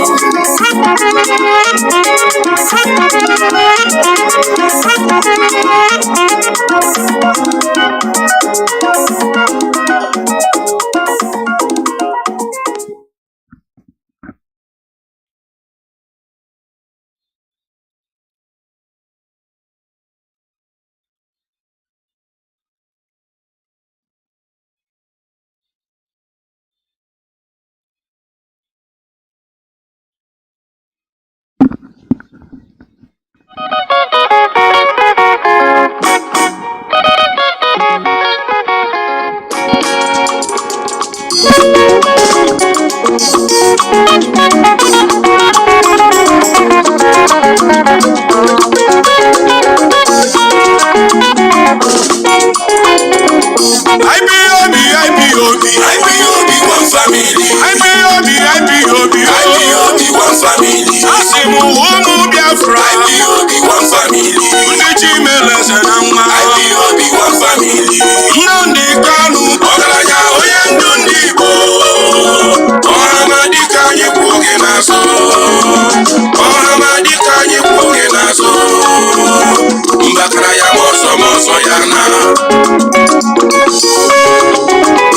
IPOB, one family. IPOB, one family. Asimu Umu Biafra. IPOB, one family. Uniji Meleze Nama. IPOB, one family. Nnamdi Kanu. Ogaranya Oyendu Ndibo. Ohamadika Nyikwuge Naso. Ohamadika Nyikwuge Naso. Mbakara ya moso yana.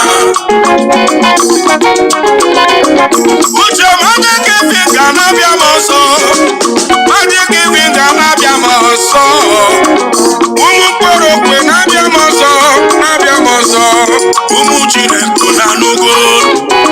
Umu Ekweli na nkwa na nugo nu. IPOB na America. Biafra bunkanyo. IPOB na Europe. Biafra bunkanyo. IPOB na Asia. Biafra bunkanyo. IPOB na Africa. Biafra bunkanyo. IPOB n'ụwanine.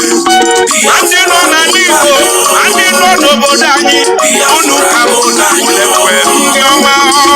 Biafra bunkanyo. IPOB n'ụwa niile, onu mekenu unu. Asị m onu mekenu unu. Nke onye chiri ya selu, ka ntị wee kee na ndị oyibo nsube. Ka mbọrọ ịgbanye eze, Jesu dedike, Saluwi Sodi Megwu Ojukwu. Ọgaranya na Nnewi. Aghaja Gbemgbe na n'Igbo. Ọgaranya na n'udo. Ọlụọma dịrị ruru oge n'iju. Eze na-eze anyị dere ya n'akwụkwọ. Ojukwu n'Igbo na n'udo.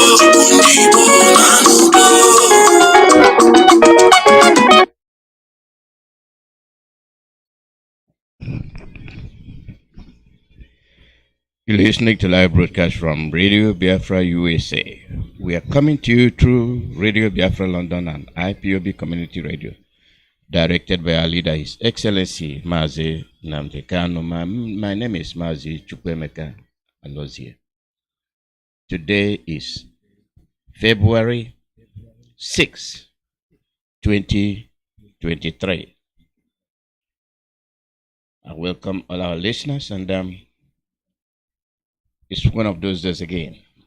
We're going to speak in general about the situation of things as we know it, where people are talking.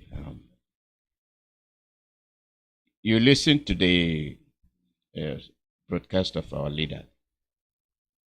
It was replayed on them. Most of you is out of sight, out of mind, and it shouldn't be that way for Biafrans. We know what we are facing. We know what we are going through, and as we speak every day, we say we are responsible for what's happening to us. There was a clip about the invaders they are arresting in Zaria and wherever up north, the border. They have crossed the border anyway. They have crossed the border, so you have the immigration official Killer. That's his name, Killer. I'm telling you, they arrested 500 people from all over the West African countries and the Sahel region, saying that they have come in with vote name identification. And yeah, I kind of looked at it, And I laughed over it. That's what they have in their plan, and don't let them deceive you. Do not let these people deceive you, because there is no way they can cross the border and then count across the border and then cross the border and then count across the border. They did not arrest them at the borders. They arrested them inside. So what is the purpose? Understand my take on this. You arrest people who are violating the immigration law. You arrest them at the borders. That's where you check them. That's where you checkmate them. Then inside, you mop up. But in this case, you've not arrested them at the borders. You arrested them inside. And how many are in there? All you arrested was 100, 500, 600, 1,000. You see, they keep throwing numbers at you. And you believe them. You believe them. They are conditioning you to believe that for what they are going to do. You see, we are always ahead of them. For what they have planned, for what they are going to do, that they are going to violate the election principles. And they told you, no, we did not have foreigners come to vote. Those that came, we arrested them. And they will produce this as evidence. You get it? All the children voters, they haven't been shown. All the female voters, they haven't been shown. Those that violated immigration law, that flooded the north to come and vote. For what is going to happen? This is why they produce this. Which election have they stood to say these are the people we arrested? No, they show you openly what they are facing with joy. You see, we outnumber you. You see, we can outvote you. And you have Buhari telling you, oh, let them come and vote. They are our brothers. Now, how come you are just producing this to tell people, oh, you are arresting those that came in to vote? That is the political aspect of it. Political aspect, what I mean is voting election side of it. Then you come on the security issue. All those that came in here, the Boko Harams from Lake Chad Basin and Sahel region, where were the immigration officials? That these people trooped in thousands, and then came to the Lake Chad Basin and occupied the land. And they are telling you, oh, we have our fighters. These fighters are very open. They stand and tell you, yes, we are here. And these are the ones causing mayhem. If the immigration had done their jobs, these people wouldn't be here. If those soldiers who are Boko Haram, bandits, Maiti Allah, cattle herdsmen, if they were conscious about the security of the borders, they wouldn't abandon those borders to come inland, into Biafra land, to destroy it. Who are those destroying it? These are the same bandits. These are the same Boko Haram, trained in the Sambisa forest. These are the same people that are in the army. Who the army, the Asharok people told you, oh, we are in charge of security. And they came in and did their dirty jobs. And who are those sponsoring them? Those in the Asarok enclave. Those are the ones sponsoring the Boko Haram. And they let them come in. And they are the ones who will tell you, oh, they have confessed. And they have been rehabilitated. How did you rehabilitate them? Nobody conducted any investigation. The media, the Nigerian media, be it the television, be it the radio, be it the newspaper journalists, nobody went to make inquiry. Nobody to say where were they rehabilitated at. Not only that, who gave the order? If they surrendered, they were not charged with crime against the federal government. They were not charged with a treasonable felony, capital punishment.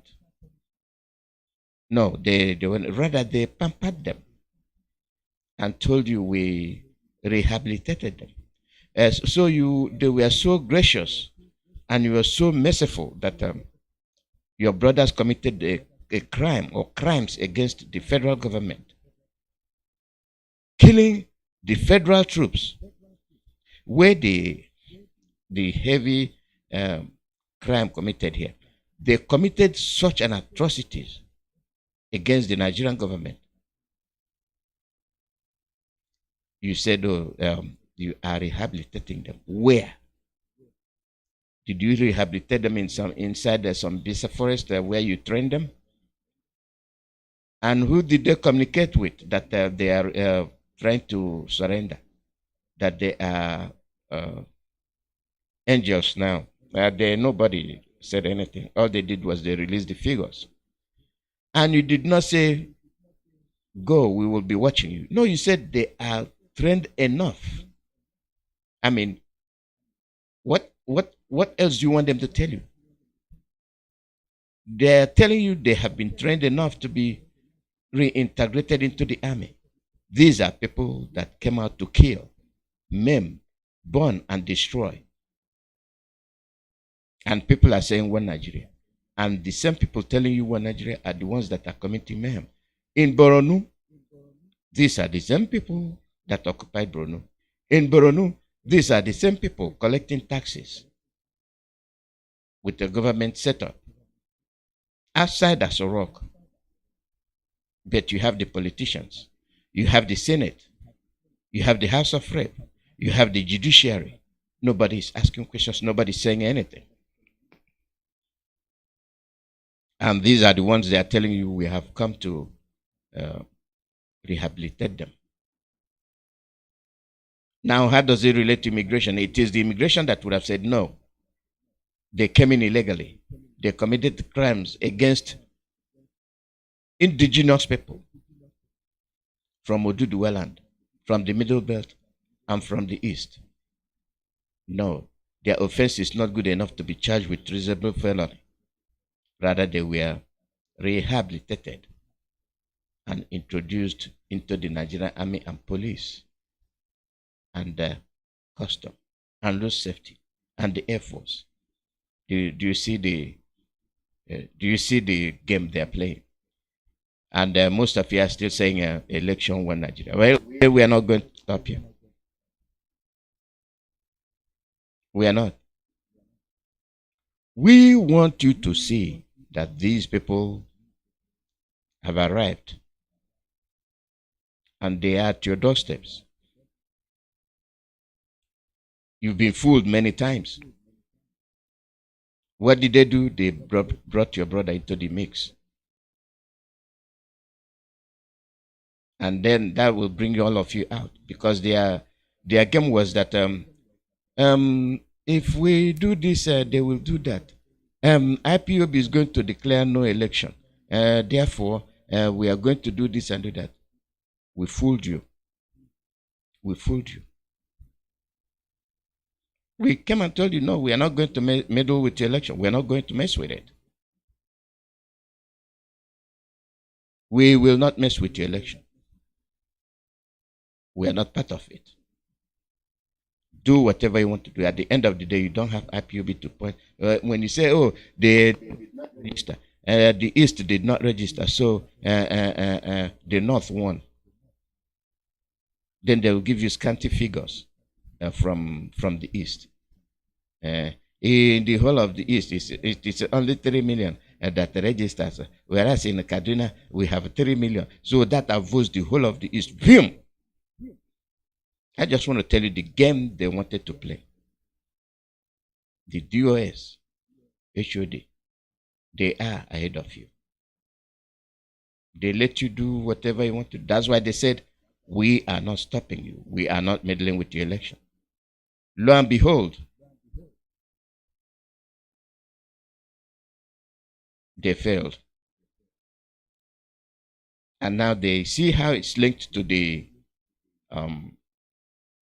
Zaria metropolis, where they are arresting people, say they are foreigners coming to vote. Is this the first time? The answer is no. Is this the second time? No. Is it the third time? No. They have been doing it. Upon millions and millions that trooped in that will vote that day, they are telling you arrested 500. And the other one is 1,000. The other one is 1,500. You see, they are playing with numbers. I just want you to understand the games they are playing. Now you know why we said we are not messing with the election. We are after the rights of the indigenous people, which is you and I. And when you talk about insecurity, these are the bases. These are the cores where the insecurity was born. Look at the one in Zamfara area where they bombed the people. Unknown aircraft. Unknown. We are telling you about security issues, and you have an unknown aircraft coming to bomb. Who are these people?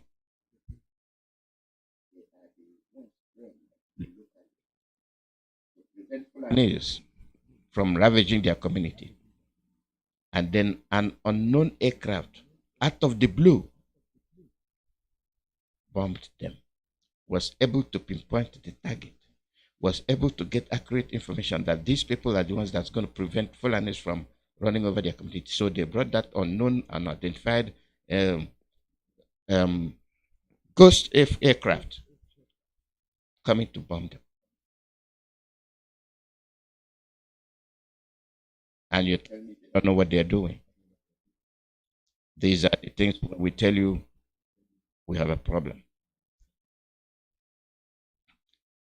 That is one section. That's that one on that side. That's there. Then come the other one, and that is the money issue. People are flouting rumors upon rumors as to why. You have the bandits in the north with large amount of the new money. Large amount. And you are punishing the traders. You are punishing petty traders. I want our Biafrans to see the extent of the conspiracy these people are involved. Our leader predicted to you that there will come a time you will not have access to your money from the banks. And I said this last week, and IPOB told you from the DOS, change your money to foreign money, where you will not lose your money, because the value of your money continues to drop on daily basis. And most of you ignored it. Most of you paid no attention. Don't mind them. I'll go and buy and sell. And we told you here that the value of that money drops. So if you go and buy something with that money, like you went and bought something for 300 naira, what you are going to sell it is not going to be 300 naira anymore or 400 naira. because that 400 naira doesn't have any. So you just increase the price. And you have inflation. How did the inflation affect you? When the fuel price continues to increase, and you paid money to go and buy your goods, where you'll engage in buying and selling, you will factor the price of fuel as to the price of what you're going to sell it. Is that not true? But what will you say if you have a 5,000 naira? What you will sell will cost you, what you will buy will cost you 4,000 naira. And you budgeted 1,000 naira for transportation and sundry expenses. Lo and behold, in the morning where you after buying and selling, you have expended 6,000 naira. Are you going to price your goods based on the purchase price of 5,000 naira? No. You will say 5,000 naira plus 1,000 naira plus another 300 or 400 naira. That gives you 6,400 naira. And then you come and add your profit on it. And they will point to you, oh, you people are causing inflation. Who is causing the inflation? It is the valueless money caused by them stopping you from getting fuel. You wake up in the morning, the price of fuel continues to rise. They are constricting you. They are constricting you. You thought it's just IPOB. They are constricting you. They will tell you, you are one Nigeria. And that new money is not available. And how can government steal from its own people? You steal from your own people. Somebody comes to withdraw money, electronically or otherwise. What you did was steal part of the money, a percentage of his money, with impunity. So if I have 5,000, I've come to withdraw the 5,000. Now I want to buy something that I'm going to sell, and it's going to cost me 5,000. So I withdrew that 5,000. Unless it's going to cost me 4,000, and I withdrew 5,000, 1,000 for unknown circumstances. And you at the bank, you steal 1,000 out of my 5,000. You've left me with 4,000. You are killing me. You are frustrating me. You are suffocating me. So for me to be if I don't have that much money, you have there devastated my ability to survive. And people are telling you the new money will do this and do that. The new money is a cover-up. It will not do anything. Let me tell you why they introduced the new money. Because I told you that if they want to do something, if they want to prove, that old money will be phased out gradually. It will be phased out. And you say, oh, the reason is that the hoarded money, the money in circulation is not coming back to the bank. Why? The same people that are parts of the government, arms and legs of the government, are the ones hoarding the money. You've seen the money. You've seen they built homes for the money. And they continue to print and print. And who are those that are responsible? Those are the government officials. Each and every one of these people with these huge amounts of money have hands in the government. You did not punish them. Rather, you are punishing innocent traders. And what reason do you give? Oh, you have Tinubu. Tinubu has billions. That's the one here. The ones in foreign account, nobody touched it. And it's not 1,000. They're in billions. In foreign currency. But you descend on innocent traders. You destroy them. Here they are, crazy, going naked in the bank. What's left for them? They might as well die. Why will I be ashamed? You have no feelings. You have no concern. And upon that, those that try to come and ask them, did you give an appointment to the bank that you're coming to withdraw money? But the terrorists in Sambisa have sacks and sacks of the new currency. You see how they contoured the plan to suffocate Southerners. Like I said, you might not have money to transport yourself to where you want to go and vote. But they are trooping in from the borders. And we're just there watching. We continue to watch. Why are they, like our people, sometimes we do things and I don't know if it will be called fear or respect. When something exceeds your inability to express yourself, I think that is fear. It's no longer respect. When you respect people, you throw their crime, the offense on their face. But you tell them, for the fact that I respect you, I don't think we can go further with it. Let's stop it. Okay? I just want you to know that out of respect, I'm not going to act. I just want you to know. And that is the way things are done.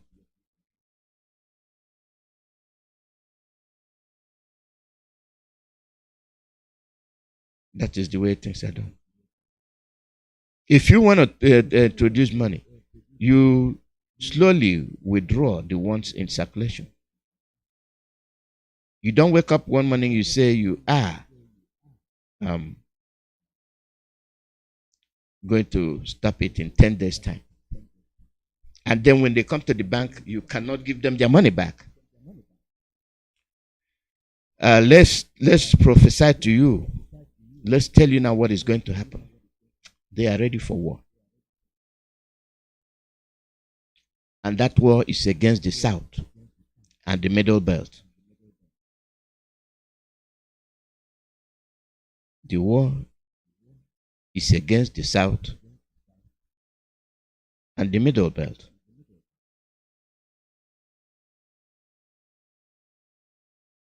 And for them to do that, for them to accomplish it, they starve you with money in circulation. You might not have the money to run away. You don't have the gas. That is the spirit. I like that name, spirit. Your spirit will like you to live. But because of no spirit, you cannot fuel your car to save your spirit. And that is why you have scarcity of spirit. Because instead of them refining the spirit so that your spirit will be able to be at rest, they take the crude oil and refine it and bring it back to you at an inflated price. Now they have cut down the circulation of money. Why will the bandits have the money in sacks? They have been equipped to buy more weapons, and then they starve you. And let's do that. Let's see where IPOB, ESN, Motoku, where they're getting the arms. If we do that, they will not be. The government will know where they're getting the money to go and buy arms. That's the game. That's what they're playing. That's the aim. That's really the reason why they're doing what they're doing. If they are honest, why will these bandits and Boko Haram and SWAP, who gave them the sacks of money, the newly printed money, who gave them that money? But you cannot go to the bank and withdraw money.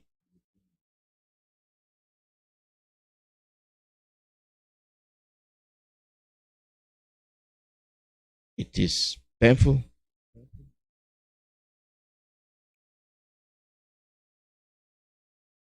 it is painful.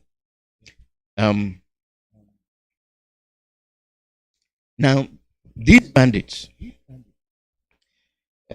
are the ones that are bombing. The Boko Harams are the ones that are killing. Nobody arrests them. You bet them, you clothe them, you pay them money, and then you put them in the army and still pay them for a job well done.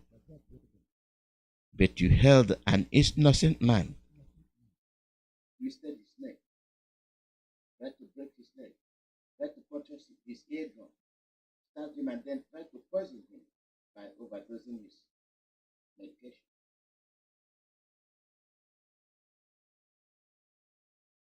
Your court, your Supreme Court say release him. Why are you still holding him? Why are you still holding him? This is a question the government cannot answer. They know what they're doing. They are waiting when when they switch on the violence, they will give you cock and bull story as to what happened to Mazi Nnamdi. They have not told you the reason why they are still holding him. They have not. What we do is listen and just say release him, release him. Now, Father Mbaka just made that call. Let's listen to his clip. Let's listen to his clip. This is for those that say they are politicians that cannot talk.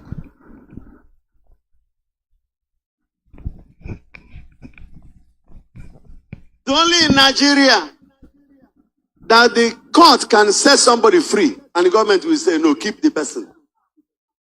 So in this mass, we lift our hands and pray for the full release of Nnamdi Kanu.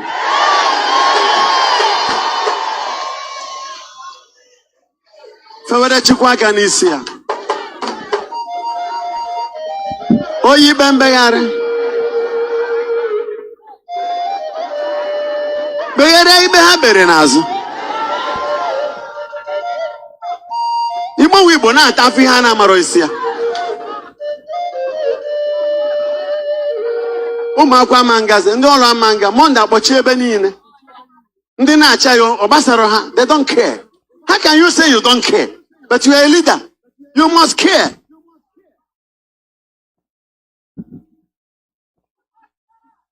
So we put this as our intention. Chineke si mmadụ were onwe ya, mmadụ ụwa si na onye ha amanwe onwe ya. Chukwu ga-eme onye ahụ ihe ọ ga-eme ya. Isi ọ bụrụ na ị ma ịrapụ ya.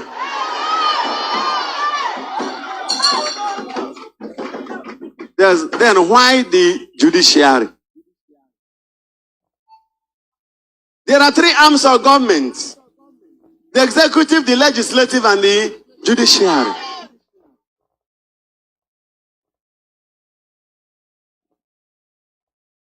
And one arm, we say the other is useless.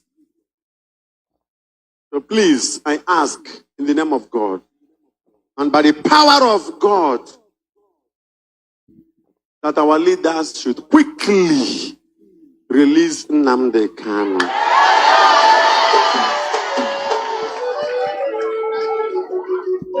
We cannot just be distracted by the new currency, by fuel scarcity.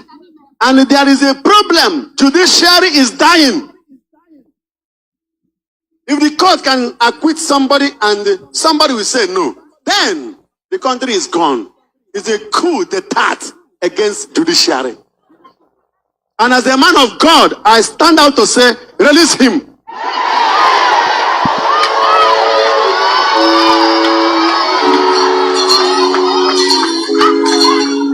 Do the needful. Our people are suffering. A lot of suffering in the country. Perpetuated by our so-called leaders. I'm not a politician and I don't intend to be one. I'm a prophet of God. My job is to speak when God is angry. I will represent the voice of God in anger. When God is happy, I will speak and represent the voice of God in joy. The poor masses and suffering. Today is Nnamdi Kanu, tomorrow it can be you. And you go to court and court will say, release this person. And the governor or the president will say, no.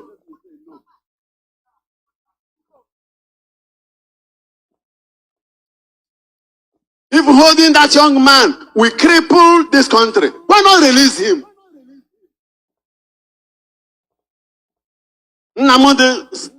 Nnamdi Kanu's case is like a trigger in the gun. You must be careful how you touch the trigger when the gun is loaded. And don't tell anybody he's a nobody. He represents a people. And finally, the court has said, release him. Why not release him? Especially for health reasons. I have to render my voice so that when tomorrow the leaders begin to suffer calamity, they will not say, what did the Father Mbaka say? Yes, that came from Father Mbaka. It was well detailed, and I wanted you to hear it. What is it that they are doing?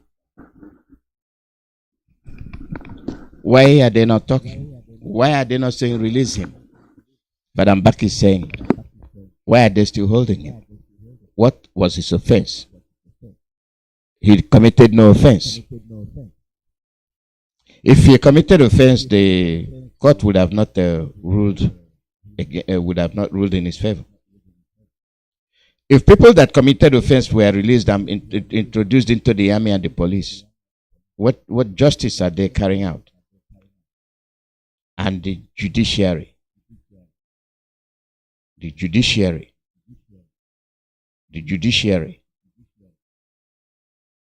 You're not being respected. The executive arm are the ones disobeying you, but you have power over the executive. Because it's by the law that the executive operates. The Senate and the reps, they are responsible for what is happening. Now that the judiciary is trying to speak out, Betanyako said what she has to say. She washed off her hand and said, this man did no wrong. I wash off my hands. And people are still holding him for, I don't know whether it's for publicity's sake or what. And then you have the media, Nigerian media. No call, nothing. You have those in the television. Every day they come there and balance and for photo shoot up. What sense are they making? Absolutely nothing. They are not making any sense. They are part of the problem that Nigerians are passing through. The media. And you tell me you're a brown envelope. Yes, you want yourself to be just dumbfounded. You want to play that role because of money. Today, what's the value of that money? Worthless naira. Today, what is the value of those tons of money they are giving you? They are worthless. You have precluded yourself from doing what is right. And they simply blinded you with worthless notes.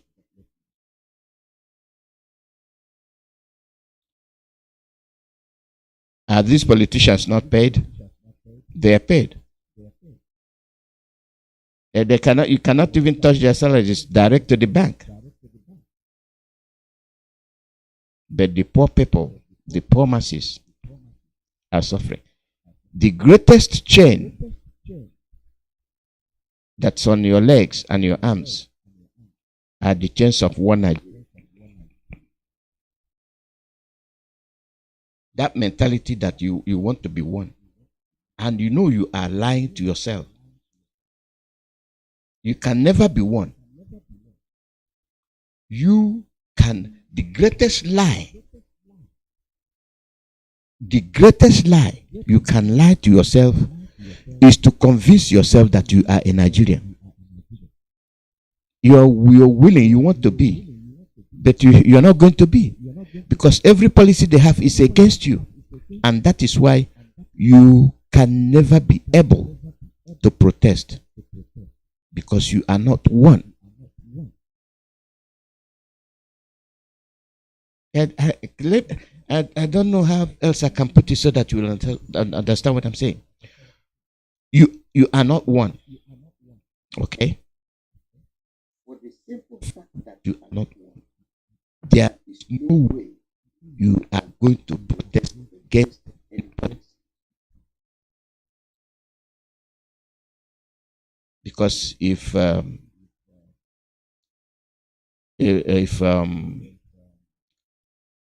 Shehu is stealing, the woman will see Shehu as a thief. A Biafran will see Shehu as a thief. Middle Belton will see Shehu as a thief. Other woman will not see Shehu as a thief. You cannot agree. Instead, they will protect Shehu. Then how are you going to move forward? How are you going to correct the injustice? If you arrest an Igbo man, Yoruba man will not condemn unjust arrest, because it's not a Yoruba man. Arima one will not condemn it, not the middle of it, because he's an Igbo man. He's a Biafra. You are not one. So you are fooling yourself when you say you want to be one. You can never be one. That is why the British people, knowing fully well that all of you are different, they know the calamities, they know the greatest strife or favor that will arise is when you put people who are different, divergently different, when you put them together, you see what will happen. Dogs, you have dogs. You have dogs. Bring them together of different breeds. You see what happens. They will stay there and tear themselves up.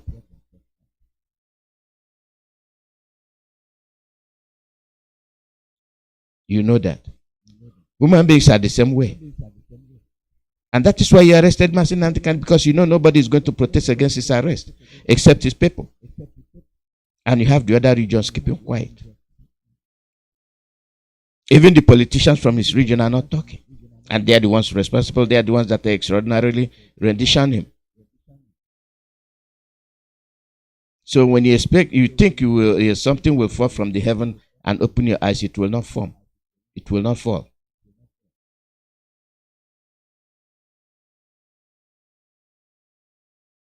It will not. So if you think that something is going to happen, then you will come to, no, it will not. The man you arrested, the man you are torturing, committed no offense. The court of competent jurisdiction say, release him. And you're still holding him. Including what Father Mbaka said. Let me remind you again what this man said. Hello, my people. Please share this video, like and follow me for more update. Now, this video you're about to see right now. That's not the one. Forget it. That's the one on the conspiracy. When I'm loaded, okay. Let me bring you this.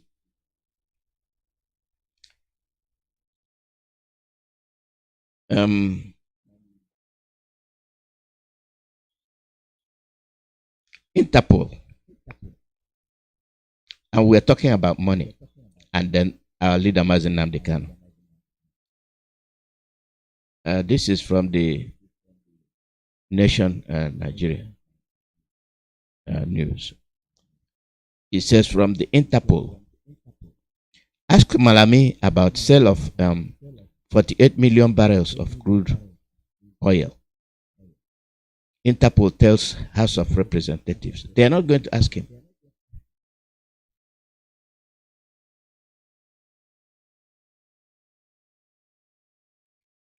Why will he sell 48 million barrels? This is Malami. 48 million barrels. 48 million barrels at $80, at $100, even if it is $10 a barrel. He sold 48 million. And these are the ones starving you with money. You are not going to protest because you are not the same.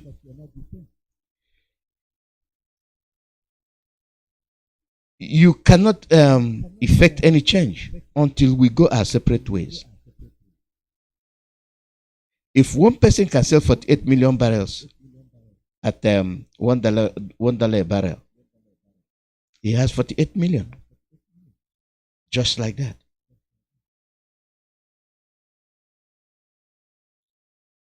But oil doesn't cost $1 a barrel. Oil costs about $100 a barrel. Then times 48 million. You're talking about billions. And Interpol, they are aware of it.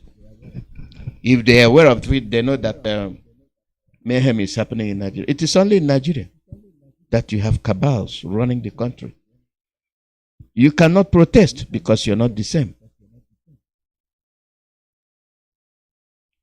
And the Duduas are suffering. The common people are suffering. The Biafrans are suffering. The middle belts are suffering. Not the politicians, not the elites. The common people. Those that they are supposed to protect.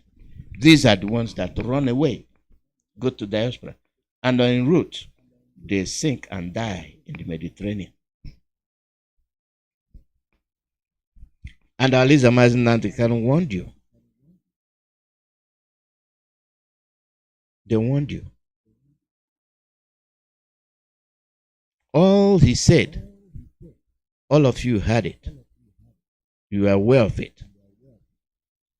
Today, it is happening.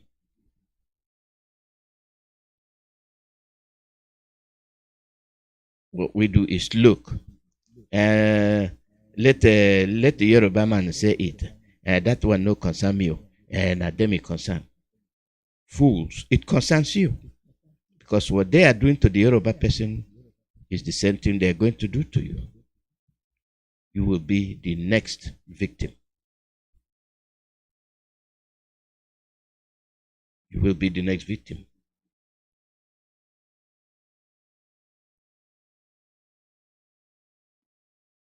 We look and deny. We continue to deny. It is not that we don't want to face the truth. Yeah, we want to, but we are not the same.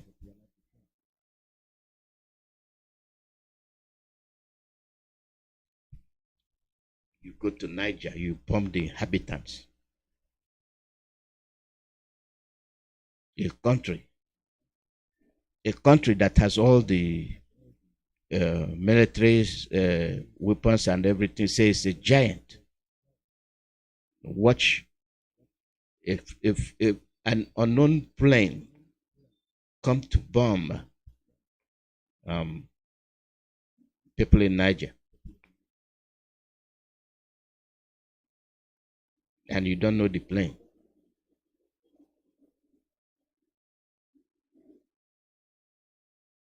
You don't know the plane. we Africans as a whole failed to do what we are supposed to do. And that bombing of the vigilante in Niger, it happened January 24th. And it was carried by Vanguard News. An unidentified aircraft has reportedly bombed Galadima cargo community in Shiroro, local government area of Niger State, on Tuesday, killing vigilante members. The commander of the vigilante group and several others were also said to have been injured. Vanguard reliably gathered that the local vigilante men were preparing for a counter operation against bandits when the aircraft attacked them. The bandits had raided the community on Monday, kidnapped several villagers, and made away with large number of cattle. One of the community leaders in the area confirmed the incident on the phone. And then it goes, the development is unbelievable as a rule. As at now, I cannot say how many people have been killed, but I know there are many.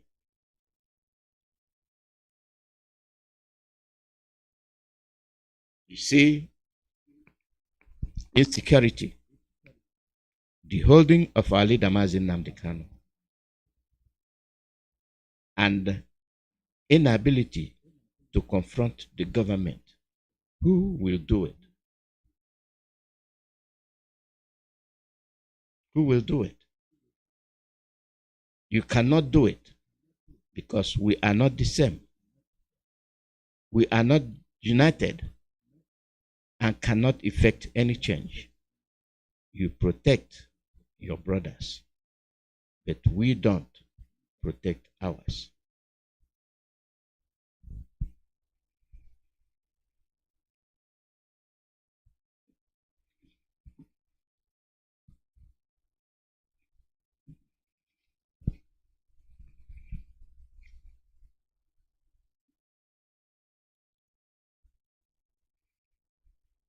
Okay.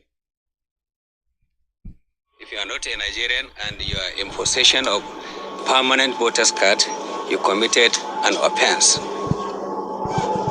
You have to be arrested and be eased out. We have done that in the past. And those of them that are here, that are practically here, they are being profiled. And when they are profiled, we are going to find out whether some of them are still in possession of PVCs because they are from a different zone. The last zone was Kaduna zone. We retrieved more than 1,000 PVCs. Now, as they are being profiled, officers are still checking to find out if they are in possession of these cards. Not only PVC, some of them are even in possession of local government indigenous forms, which we are going to retrieve. Does that make sense? I told this for publicity stunt. More than 1,000 non-Nigerians. We have ifs them out because they do not have a valid means to stay in Nigeria. The greater number are from Niger, carrying like 65% of them. Then we have nationals from Togo, Senegal, Cameroon, and Chad.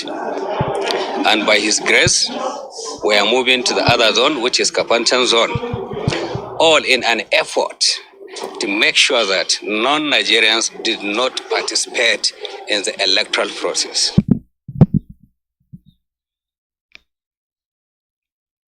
That is what I'm saying. That is what I'm saying. We have all these things happening. And then we just say, hey, it's just very painful. Very, very painful. We can go through this. Are these not criminals? Did they not commit offense by violating immigration law? Were they prosecuted? No. You see how they pamper them.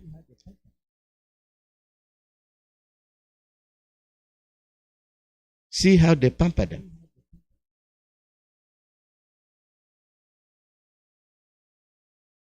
It is not nice. It is not acceptable. And today, this is trending.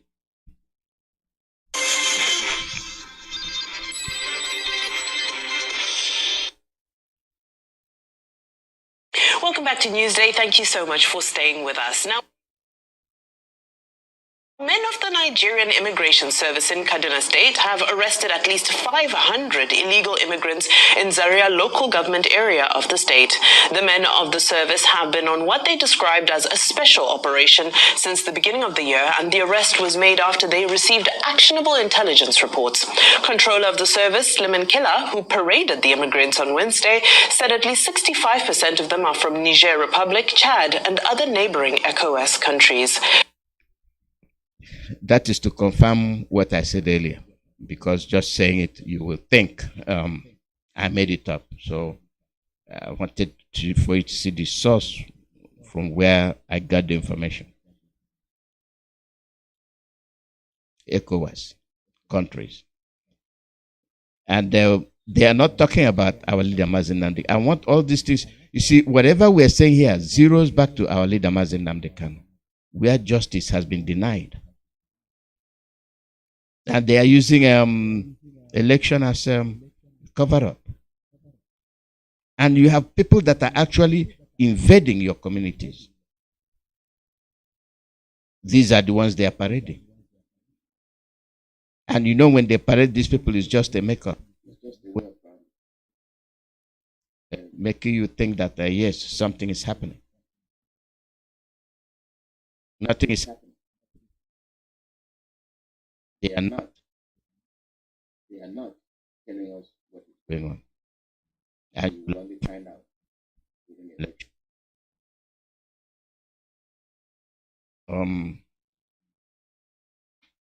I wanted, there's something that was tweeted by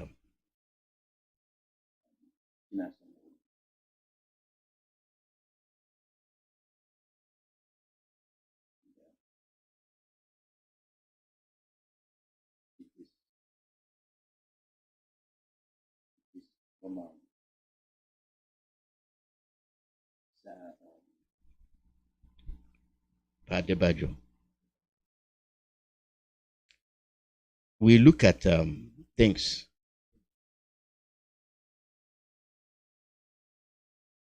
We look at things. And when we look at these things, we laugh over them. Everything is not laughter.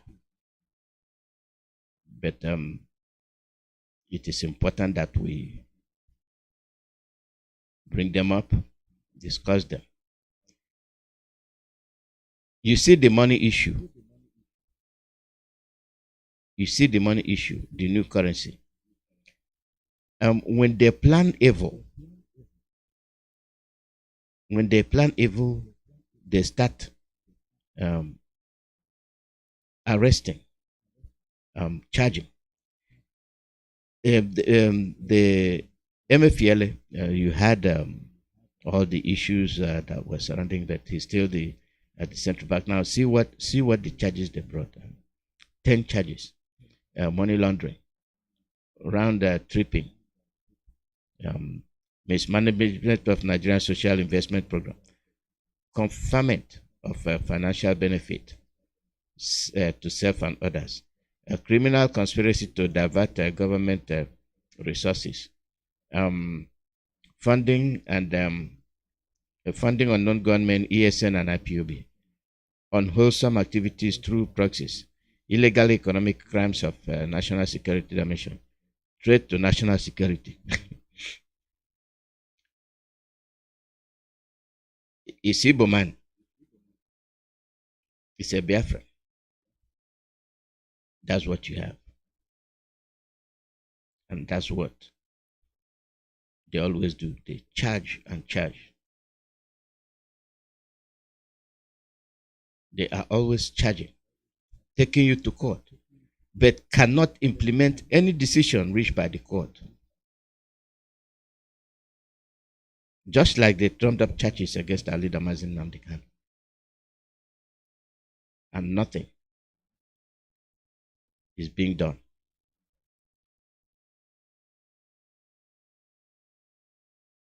Nothing is being done.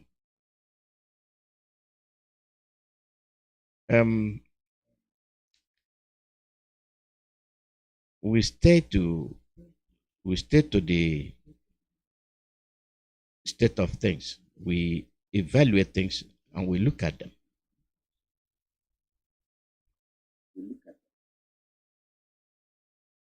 When we look at them, we say things that our people will talk to, our people will be addressed.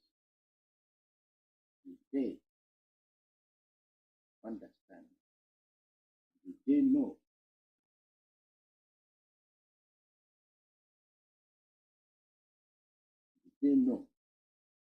that it costs us a lot of time to get these things done.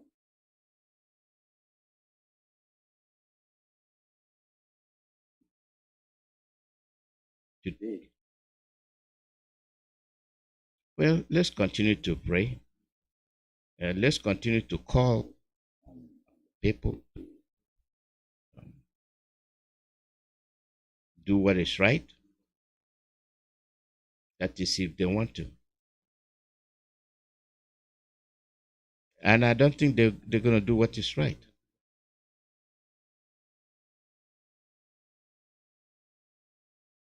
I don't think they'll do what is right. They are not known to do what is right. They don't know it. It's not in their blood. What they know is to kill.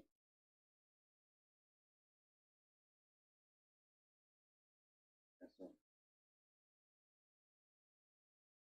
Killing and killing and killing.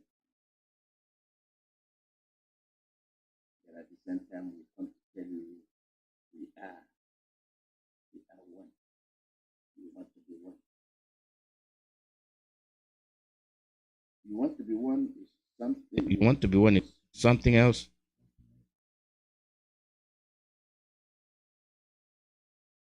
But are you? You are not, and you will never be. You will never be. This thing that I'm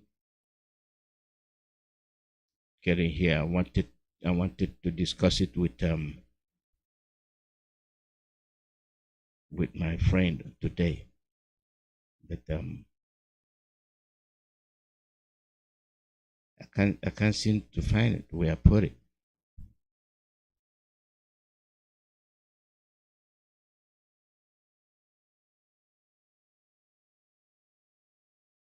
I can't seem to find where I put it. Anyway, now let's leave it like that. If I can't.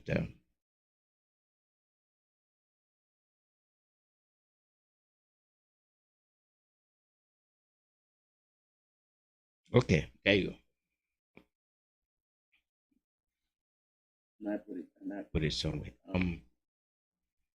Let me see if I can.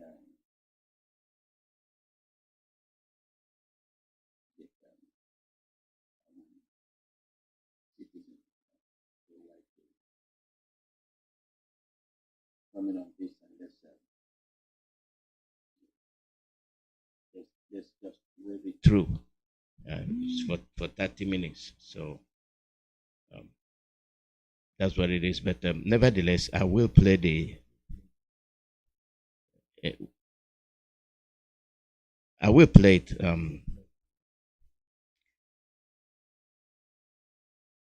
Our people. This is what happened here. The tweeting from Chinasanwu. Insecurity.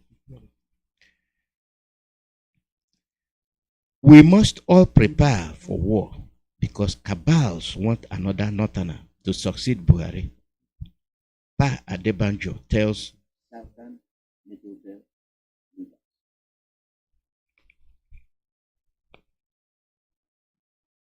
This is what I was looking for.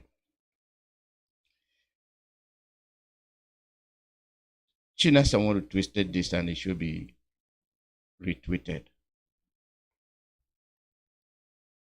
We must all prepare for war because cabals want another northerner to succeed Buhari.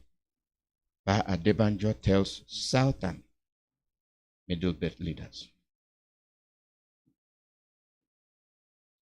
I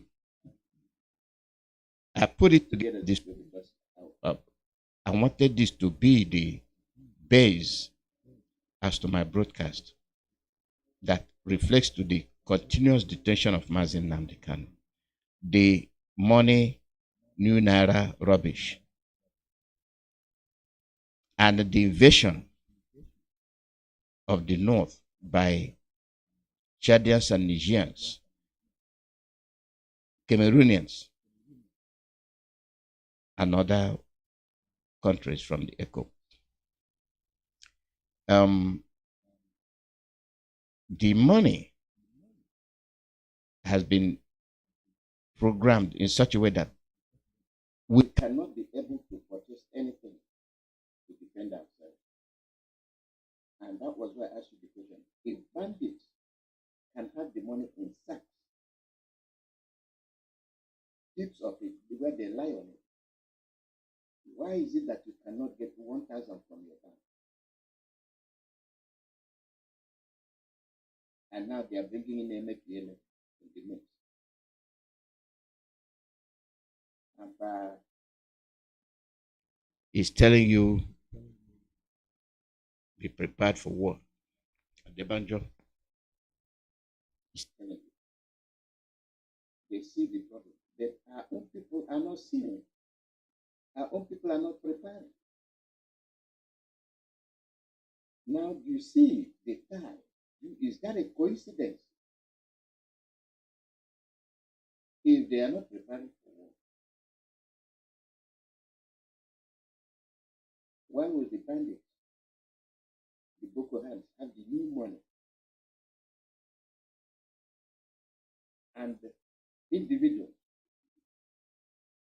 economic producers, the movers and shakers when it comes to economic principles are starved with money?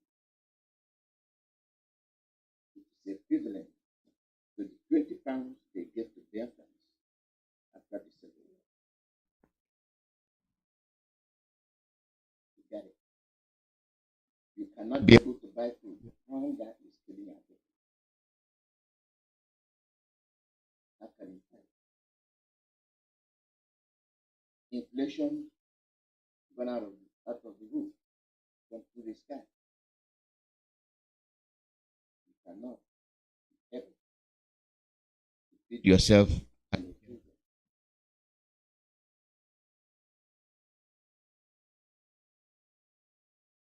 You cannot move around. You are confined to a particular place. Even during the war, we were able to refine our own oil and we were able to be mobile. We move around. We got around doing things because we refine our own oil. Because the first target was refinery during the war. Their first target, economic target.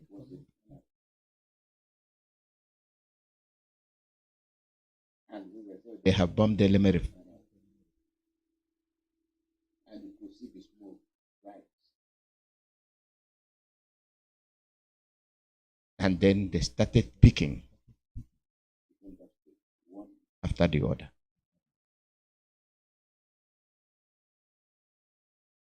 People that are just talking about one Nigeria and the election, let me ask all of you, especially those from the South. You've been talking about Nigeria. And whenever you talk about Nigeria, you talk about its oil. This oil after the war is in the hands of individuals. It's not a national issue. And then you are telling that Dangote is the richest man in Africa. A monopoly. Well crafted by Fulani government. They created a monopoly. Only one person has a refinery. Where does the oil come from? From the coast of Biafra land. Pipe through to Lagos. And there he built his state-of-the-art refinery. They banned you from importing rice and everything so that Dangote can corner all the markets. Cabals. Cabals. Cabals. What are they going to do with all the money? Heaven knows. The common people know that the country is passing through hard times. But you cannot protest because you're not one. Now, is it beginning to sink in? Are you beginning to understand what I'm saying? You have cabals. When cabals take over, you cannot do anything. Whatever they say goes. And they form people around them to help them out. And these are the ones, the gun-toting bandits. And they tell you they are giving orders from Asorok. Who is there? Who is giving the order? Oh, Buhari said. Where is he? Nowhere to be seen. Let me ask people. Let me ask a question to people. Okay? When are we going to be honest to ourselves? But we are not going to. Because we are not one. You sacrifice other people just to please a section of the people. You are looking for one Nigeria. How can that be? When a section has the money that was just printed, for them alone, they have so much in circulation, and they are going to hoard those currencies, just like they hoarded the other ones. They never learn. And you never learn either. And you will never learn. If the Middle Belt and the South can be honest to themselves and say, end the Nigeria nightmare now, it will be over. But we lie to ourselves. Sir Debanjo, call your friend Otto. A lamb, no election. If these issues are not resolved, but you are not going to say it.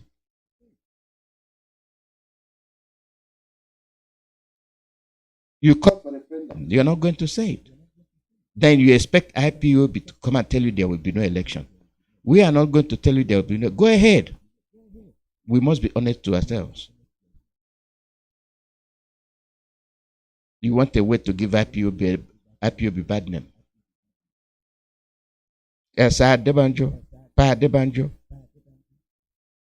Honorable Adebanjo. If you are serious, do the needful. Call your friend Otto. I don't know who you say call from Biafra land, because the mouth of the people is being detained illegally. Who can we trust? Who can we send? I just want people to see what we are facing in the East. Instead, you go and bring a person killing you and call him Onone Kurundibo. That means you have enslaved yourself to the extent that you cannot talk on behalf of your people. You let Fulani man talk for you. That is the extent of our degeneration. Our leader is there. Sad Pa Adebanjo, how are you going to prepare for war? Have you called for the release of Mazi Nnamdi? He spoke for the South and the Middle Belt and the Arewa people as well. He spoke. We are not honest to ourselves, and we are not going to be, because we are not one. If the issue is issue of North and South, then from the Middle Belt down ought to have taken a stance. Oh, we cannot proceed with lies. Release Mazi Nnamdi Kanu. What did he do? None of you said it.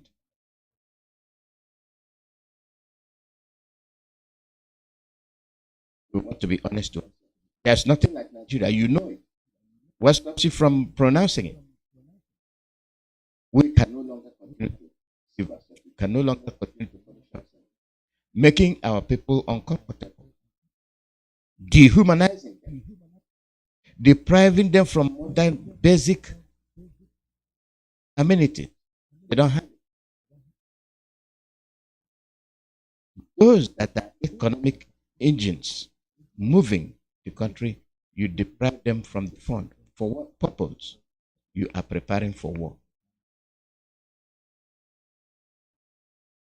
We have to be angry. Yes and no. Yes, that it is happening. No, because you were informed. Our leader Mazi Nnamdi Kanu predicted it and warned you. There will come a time you will not be able to access your money. Our leader said it 20 years today.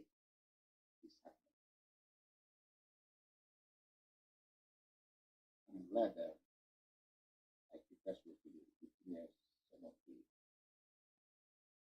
teachings of our leader Mazi Nnamdi Kanu.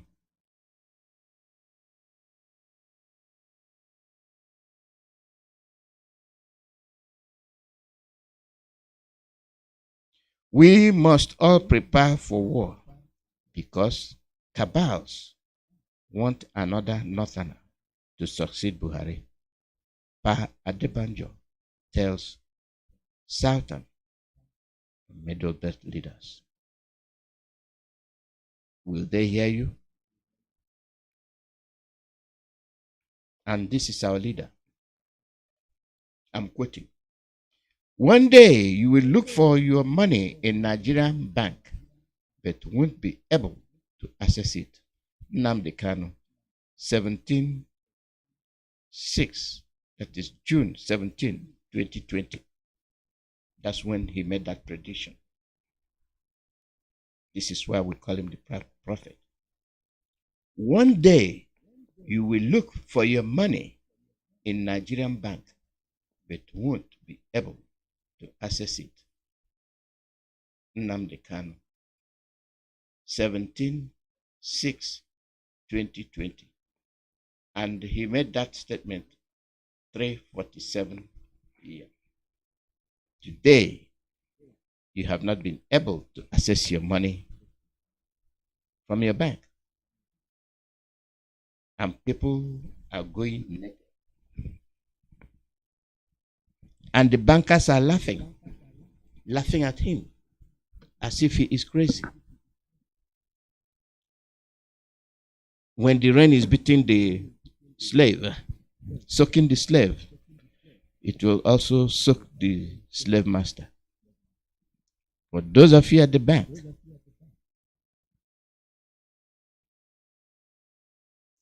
you're part of the problem. All these things are not done the way it's being done. You cannot just come and you stop circulation of money and you introduce a new one, not making adequate arrangement for that money to be available to the public. You are killing your people. This is another economic war. It has started. If it hasn't started, that money should be made available to people. That means you did not prepare properly before putting this in. This is why we're telling you, Nigeria is a jungle. Where even the banks themselves steal your money. And people cannot protest because they are not the same. If the Oduduwas encounter this as Oduduwans, they will protest. I mean, they will raise hell. If this happens in the north, as it is happening, they will raise hell, but they're not going to do it. Because we are not the same. Is it the middle belt? Woo. They're not going to do it. Is it Biafra land? It's not going to work. But if we that it is Biafra land, it is Biafra, Republic of Biafra, that this thing is happening, you will know that Nnamdi will know how to box. You know that Nnamdi will know how to be angry. You will know that Nnamdi Biafra know how to raise hell. But they cannot do it.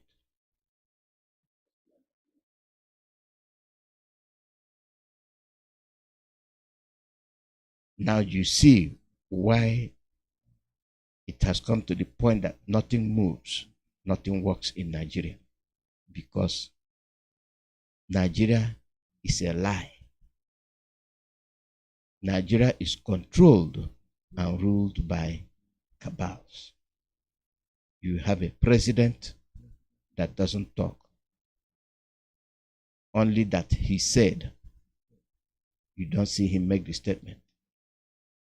You have a president since 2017 goes to London every 4 months. Since 2017, after his death, a person that goes to London every 4 months have not been to London since after February 2017. He has not been to the hospital throughout 2018. He has not been to the hospital through 2019. He has not been to the hospital through 2020. And let me back up. 2019, when he said he won election, you saw who came and spoke to you. Was that your president? Look alike. And that was the end of it. How many public appearances? 0. This is a president of a giant of Africa. 2020, he did not go to medical checkup. 2021, no, he did not travel to London. 2022, he did not travel to London. We are in 2023, February.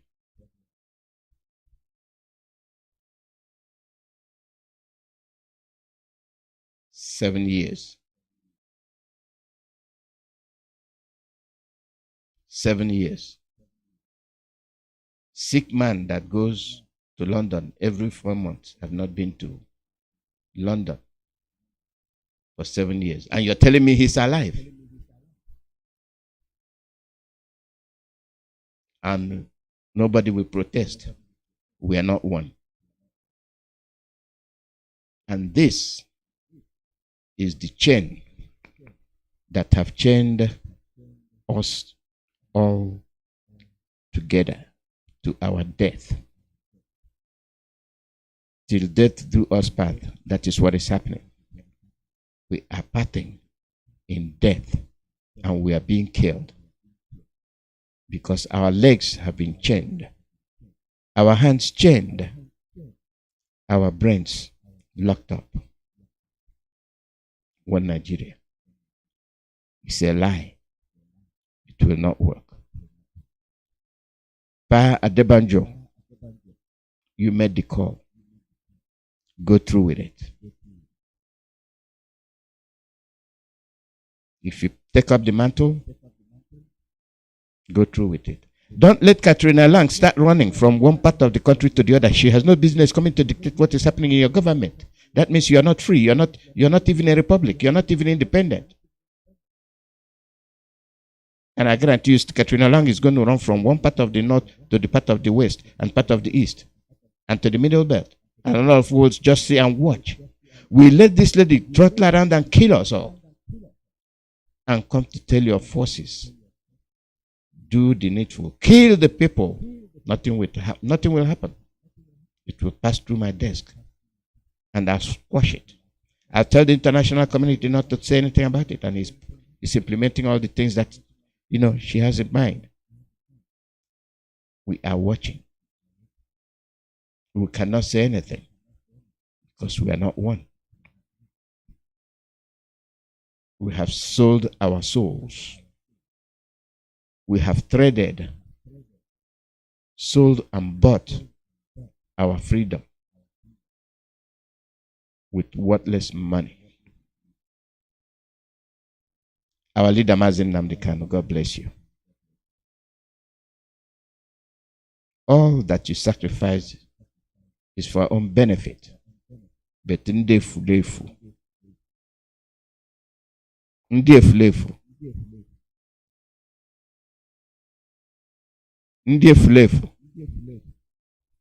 They don't know better. You need only a few hundred men. 100. Now we know how decayed we are. Before, I didn't know. You didn't know. Now we know. Ndolo hana boko. Hana chuke. The call number is +1 484 767 0 +1 484 767 084. I apologize to all you all yesterday. I had to go somewhere yesterday, and it was important that I go. So that took me off from the broadcast. So I apologize. If it's planned, I usually tell you guys ahead of time. But it's something that just came up. I said, well, let me go and see my people. Now I'm very close to the area. That's what happened. Otherwise, I'm okay, I'm fine. I wasn't sick or anything because I received a lot of text. And I appreciate all of you for checking. Thank you all. Appreciate all this well.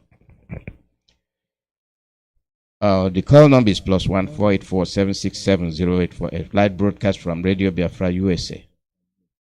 We are the ones that will make ourselves whole.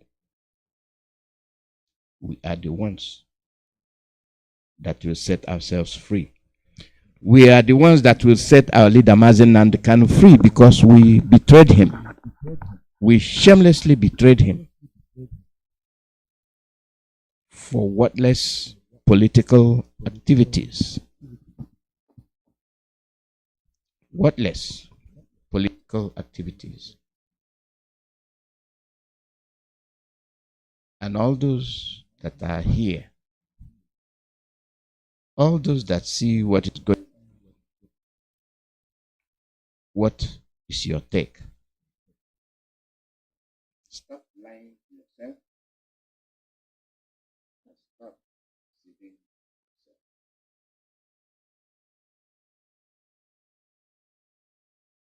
Welcome, Pastor. Good morning. Good morning, Mazi Alozie. God bless you. How are you doing today? Fine, thank you. Go ahead. Yes, I want to pray for our leader and the Biafrans worldwide, wherever they are. My name remains Pastor Wire calling in from Denmark. We thank God for the life of our leader. We appreciate all the members of the US, and we are praying and going to pray until Biafra comes. We are going to look at the word of God according to the book of our fathers, which they are giving us unto us. Before we go into the prayers, let us look at the book of Exodus, Exodus chapter 23-25, and it says, So you shall serve the Lord your God, Chukwuemeka, and he shall bless your bread and your water, and I will take sickness away from the midst of you. Thus says Chukwuemeka. He said, we shall serve only him, Chukwuemeka. So why do they say we should serve only him? Because he knows there are so many deceivers. We know there are so many G's, small gods, deities in different areas, across the ocean, across the sea, across the water, across the lake. Our father Chukwuemeka said, we shall serve only the God of our fathers. And we shall serve him alone because he is a jealous God. And he continued to say, he will bless you your bread and your water, and I will take him. May God continue to bless him. Then may God continue to heal him of every problem he may be facing, every trial he is facing. Because I know our God is able. He who called him is able to deliver. And we are saying, mighty Father, Daddy, you say you will heal your own. Those who believe and those who worship you, because you are a jealous God. Daddy, therefore, we are praying and asking, Daddy, every attack against our leader of his health, attacking his health in one way or another, every hand holding him, saying he will never be free, when the courts of the zoo has set him free, when he has been acquitted, every power saying he shall never be free, is it from the governors of Biafra land? Every authority who ganged up, a man or woman who are ganged up to frame him, and the word of God have vindicated him. Chukwuemeka have vindicated him, and he is free a man. And they are playing, thinking they'll benefit from his sorrow, thinking they'll benefit from his anguish, when he had done nothing. That today we pray in the mighty name of Chukwuemeka, pray me. Immortal Father, precious Daddy, you are the only living God. So test and see that the Lord is good. Our God is a supreme God, and he who is good must do good. You are a perfect Father. Daddy, we are saying thank you, Daddy. We are saying you know the heart of our leader. When he said, let us go, let us cross to the other side of the river where we have our possession, our heritage, Biafra land is where we're going. Daddy, therefore, they have ganged up, saying, mighty Father, they will destroy the anointing on his head. No man can destroy what you have already given. No man can take it away. It comes from the Father. Therefore, mighty Father, any man, woman standing in the way, ganging up, those that are in that plane, extraordinary rendition from Kenya to Biafra land, to the zoo, Nigeria, as many as they play the road, Daddy, I am praying and I'm asking in your name, Daddy, they shall never benefit, neither shall they triumph over the soul of a righteous man. Because we know that all unrighteousness is sin. He had done no evil, and the court have vindicated him. This is how we are decreeing, according to your word. Father, precious Daddy, omnipotent God, mighty in battle, ancient of the days, I am that I am, the incumbent Father, everlasting King of glory, thy demons hell bow before you, witches and wizards bow before you, occultic manipulation, Daddy, they bow before you, international demons, local demons, household enemy, they bow before you, familiar spirits, they bow before you, witches and wizards, they bow before you, occultic manipulation in the highest order, Daddy, they bow before you. So when we speak, they bow, therefore let them bow. As many as they are, saying our leader will not be free, that they will bow under the heavyweights of Most High Chukwuemeka. That you disappointed the defenses of the craft, that they couldn't perform their enterprises. They could not do him any harm. Immortal Father, we give you praise. we do not take for granted, Daddy. It pains us in our heart that a man that he has set free, another man still holding him. Mighty Father, this I will decree. They will see our Father.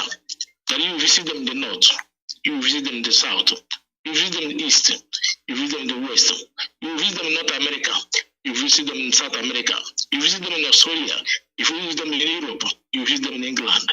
As many have gone up in Africa, they are the same Daddy, Mighty Father, they will put shame on your servant. This is our Daddy. They will hear from you.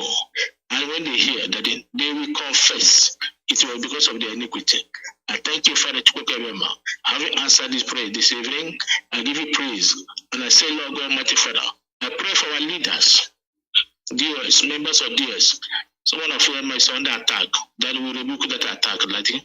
Whatever is coming from, I nullify with the blood of Chukwuemeka. I pray for our leadership, those that are being attacked from different angles. The leadership of IPOB, immortal Father, this hour, the mighty Father, precious Daddy. We say, let them stand, let them stop now. Let them stop, Daddy. We are stopping them by the power of Holy Ghost. We are saying, Lord, mighty Father, let them begin to bow. Authority in the blood of Chukwuemeka. Because mighty Father, say you give authority over them. Therefore, we stand in the mighty Father. He says, stand you therefore and see the glory of our Father. And let them stand. Let them stand.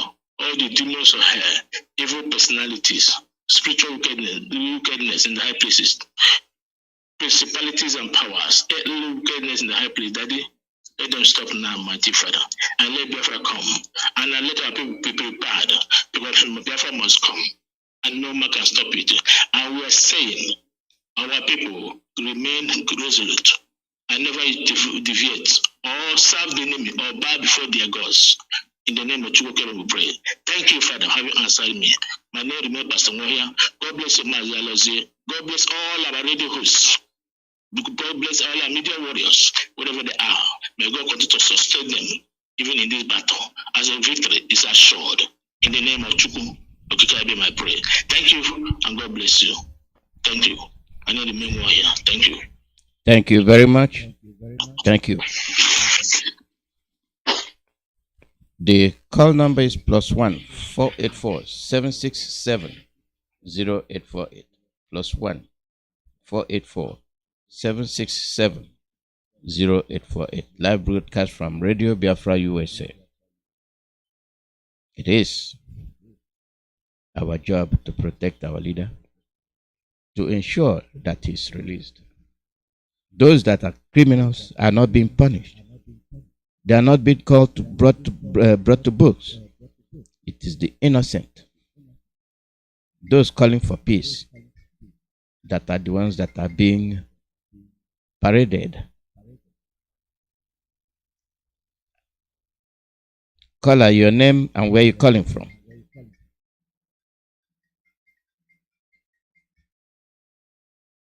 Caller, your name and where you're calling from. Yes, Dr. Mazi Alozie.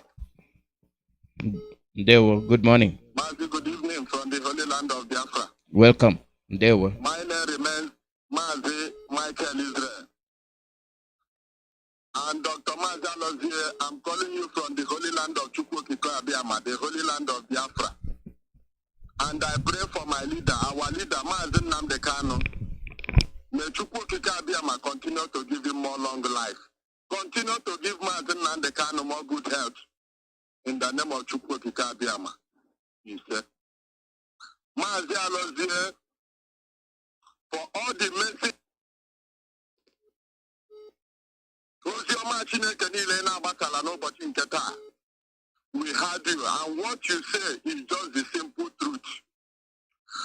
Mazi, you know we Biafran people, we Igbo people, Mazi, we are very, very, you know, our leader, I was listening to one of our leader broadcast on Saturday. Our leader said that a black man reasoning is lower than a chimpanzee, a monkey reasoning higher than a black person. And it's truth to some of black people. Because Mazi asked me why. If you come to our land, the Biafra land, the land of Chukwuemeka, Why can't people protest? Why can't people speak for the release, for the unconditional release of Mazi Nnamdi Kanu? Mazi, do you know in Biafra land here that we are, that I am? Where I am precisely. Mazi, do you know, even when we walk around, Mazi, you hardly see somebody that will say, why are they holding Mazi Nnamdi Kanu? Even your own neighbor, Mazi, your own neighbor. Oh, Chineke na God. Mazi, you see this thing that is happening? Before I drop, Females just said on Friday, say, Ogu don't fire all of us. I'm not gonna true. You see the Ogu we don't fire all of us for here. The Ogu no sabi mama, he no sabi papa, he no even sabi anybody. And as we did so here, Mr. Brother, there Alozie and there one. There one.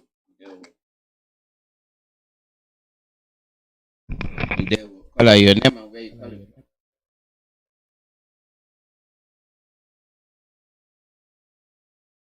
Caller, your name and where you calling from?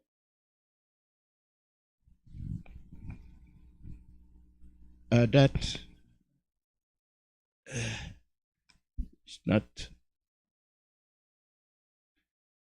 it's not going through. You might as well hang up and call back because that line is there, but you're not coming through.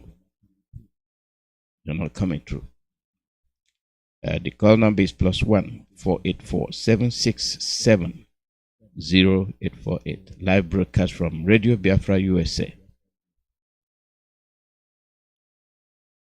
We have a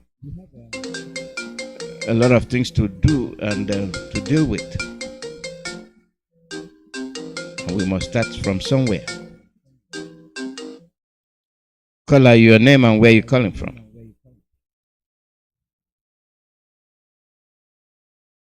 Caller, your name and where you calling from?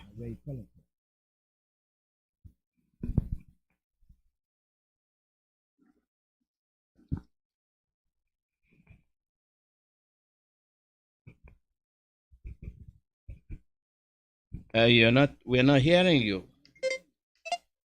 We're not hearing you, caller. Something is wrong with your phone. I think it has to do with the network. It has to do with the network.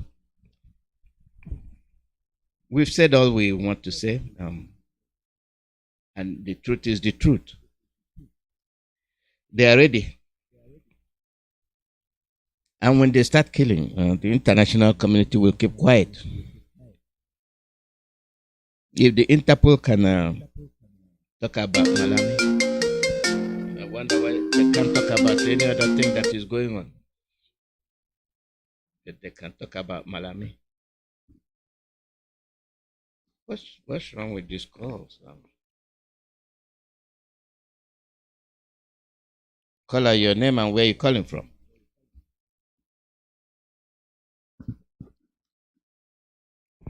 Caller, your name and where you calling from?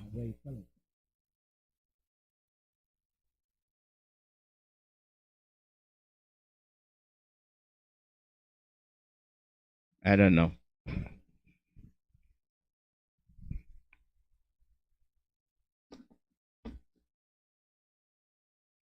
I don't know what they did. Yeah. Caller, your name and where you calling from?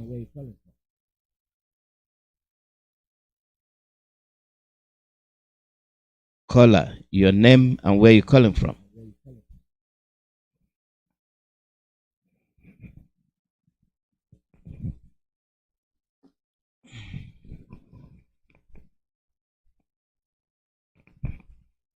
I don't know what the deal is. May get somebody else.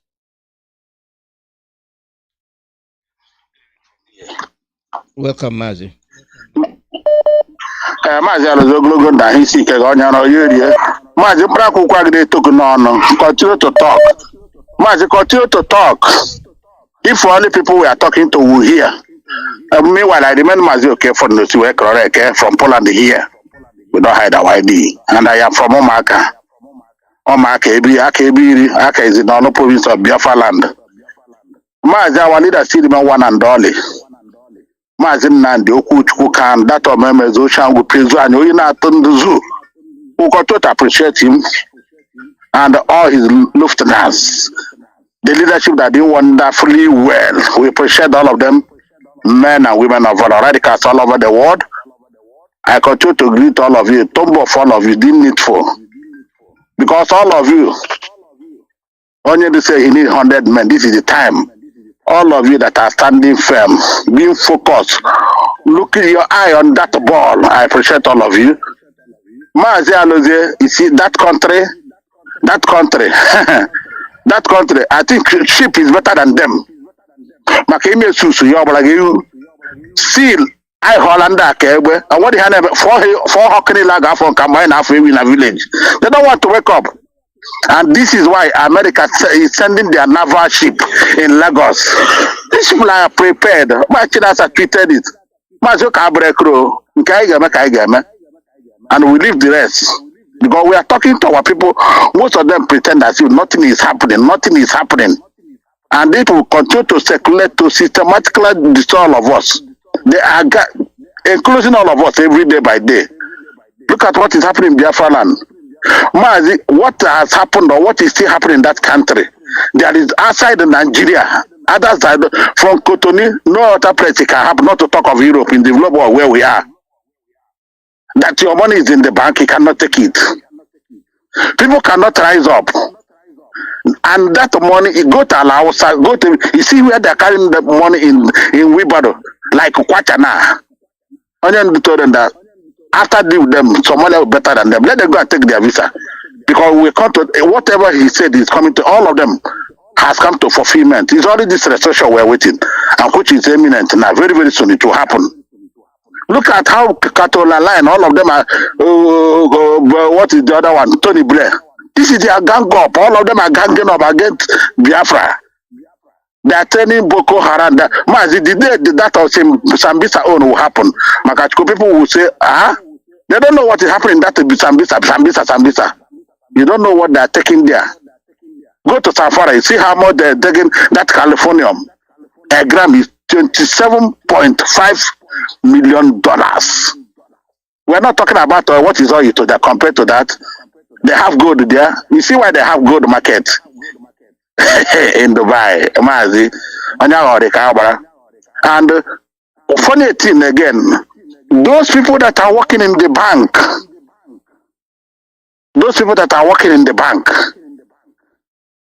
I love what happened in somewhere in Abo. So there, go to that clip. There was a man on white. He went to the bank.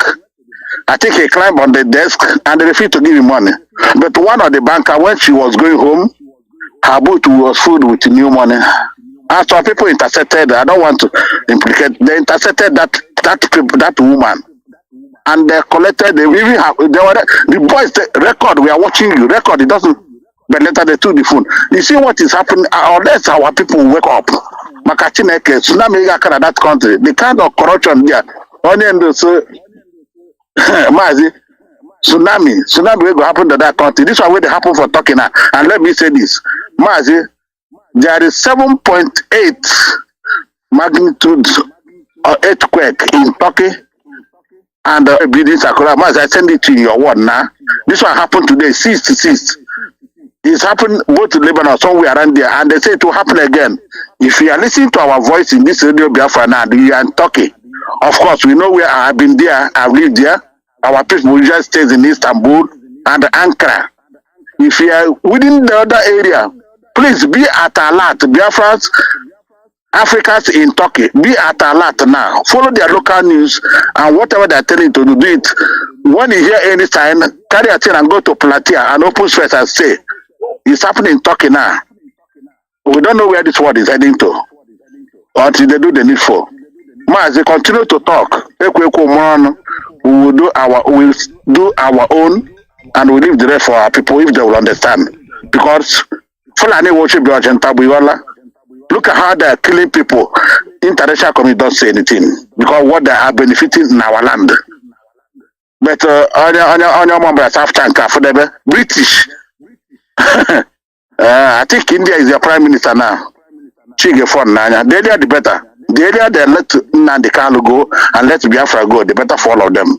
Otherwise, chief for very helpful. But in there, I demand correct. Thank you. There was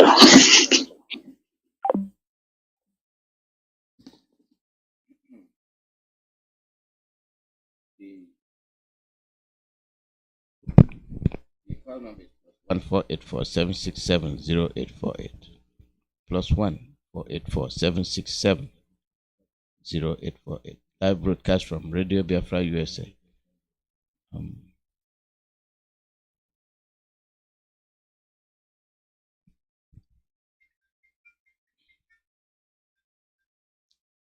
Caller, your name and where you calling from? Mazi, good morning, sir. This is Dr. Tina Chukwuemeka, the same Biafra from the heart of Biafra land, or Lo province. Welcome. Thank you, sir. I wanted to let me turn off my device because I'm listening to my brothers and they're all frustrated. And I'm calling especially because Michael Israel called. Michael Israel, my dear brother from the Holy Land of Biafra, you call, and you articulate so very well what is happening in Biafra land. I want to tell you, like one of my brothers said yesterday in a meeting, and tell you that don't be heartbroken, don't despair. Our people are afraid. Your neighbors who are not talking about Mazi Nnamdi Kanu, who are not saying release our leader, may be just afraid to speak it aloud. But you continue talking. You continue doing what is needed. You're doing the needful. You continue doing what your part. One of these days, even those people who want to be quiet will come out and speak. Please do not be discouraged. Michael Israel, do not be discouraged. And then there's another thing that, my brother just said. There's another group of Biafrans who are pretending that nothing is happening. These are not the majority, they're the minority. The majority can say something, they know what is happening, they know the right thing to say, they may be afraid to say it. But this group know what is happening and they're pretending that nothing is happening. They're usually the political group, the politicians, what they call the elites in Biafra land. They're pretending because they're knee deep. Please forgive my French this morning, knee deep and almost neck deep in shit that Nigeria has given to them. They have ate the forbidden fruit, they have sold their souls, and that's why they continue to pretend that Nigeria will survive. No, Nigeria will not survive. I can tell you this. Mother Abuchi just tweeted what somebody else tweeted this morning that says, what does it say? It says, apply for your Somalia visa now. And it shows the clip where Mazi Nnamdi Kanu's broadcast was telling us that Somalia will be better than the zoo. And you can see already Somalia is better than the zoo already, because Somalia has finally turned the corner to actually rebuilding their country. So if you're moving to Somalia now, you certainly are in a better shape than the zoo. You are in the zoo. Who does what they're doing? Which country has ever done what they're doing with the currency? Who does that? I told you on Saturday that this Nigeria that you see are run by gangsters. They're just gangsters. They don't care about anybody but themselves. They're there to take what they can take, loot and burn. Remember, Mazi Nnamdi Kanu used to tell us, these people has come to loot and burn.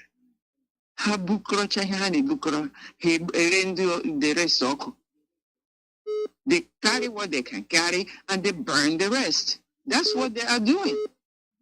The Fulani oligarchy knows what they're doing with Nigeria. They're going to loot and burn it until their foot soldiers, the Janjaweed that they have in the forest, come over and take over the land. That's the plan. So if you don't see it coming, and our leader have been crying and saying this for so long, and you still don't see it, and you still don't hear it, you still don't, with your own eyes, your own money is being seized from you, and you still don't understand it, I don't know where you're going. I really don't know where you're going. And what Mazi Iyke just told you, Mazi, do not ever be discouraged. Because Aganeku, that's what my sister Chinya tells me. Aganeku, we will continue talking until Biafra is restored. Because if you don't cry out, if the righteous do not speak, then sin will take over the world and we're all doomed. And do you know that the righteous are really the majority? But the righteous majority, when they fail to speak, everybody is doomed. And we cannot be the silent majority that are righteous. We cannot be that anymore. Biafrans, we know what that will cost us. It will cost us our land. It will cost us our heritage. It will cost us our freedom. It will cost us, we will lose our identity. It will cost us our identity. We cannot stop talking. If anybody doesn't want you to come to this Radio Biafra to speak, that person is not for your good. Anybody who discourages you from coming to Radio Biafra to speak to Biafrans and freedom fighters, that person does not love Biafra. No matter what that person's rank or office is in IPOB, and they discourage you from coming here and speaking the truth, the person is a devil trying to pull you down. And when I recognize that, when I realize that, I said, no. This time around, Ojukwu did not have this. Ojukwu did not have this bully puppet where he can speak to his people around the world and they will listen. Mazi Nnamdi Kanu gave us this puppet to be able to speak to our people. We must use it and use it powerfully and constantly. And that's why we thank Mazi Alozie. You're a great man. We don't say it lightly. We are not saying you're a great man because we just want to pump you up. No, you're a great man because you keep this light burning. You spoke about Fadambaka. What is Fadambaka doing? Aganeku. That's what Fadambaka is doing. Aganeku. Even if you take me out, take me to a monastery, send me to Los Angeles, bring me back, we will keep talking. We will keep speaking that truth until the truth penetrates everybody's skull and everybody turns around and says, that's true. Let's rescue ourselves from this dungeon called Nigeria. Ayo Adibajo. Did you read something from Sapa Ayo Adibajo this morning, Mazi? Mazi Sapa Ayo Adibajo, God bless him. He is speaking the truth, but he must galvanize his people. My leader, our leader, loves that man because he speaks the truth. Wherever Mazi Nnamdi Kanu sees the truth, he follows and attaches himself to the truth. That's why his light will never be quenched.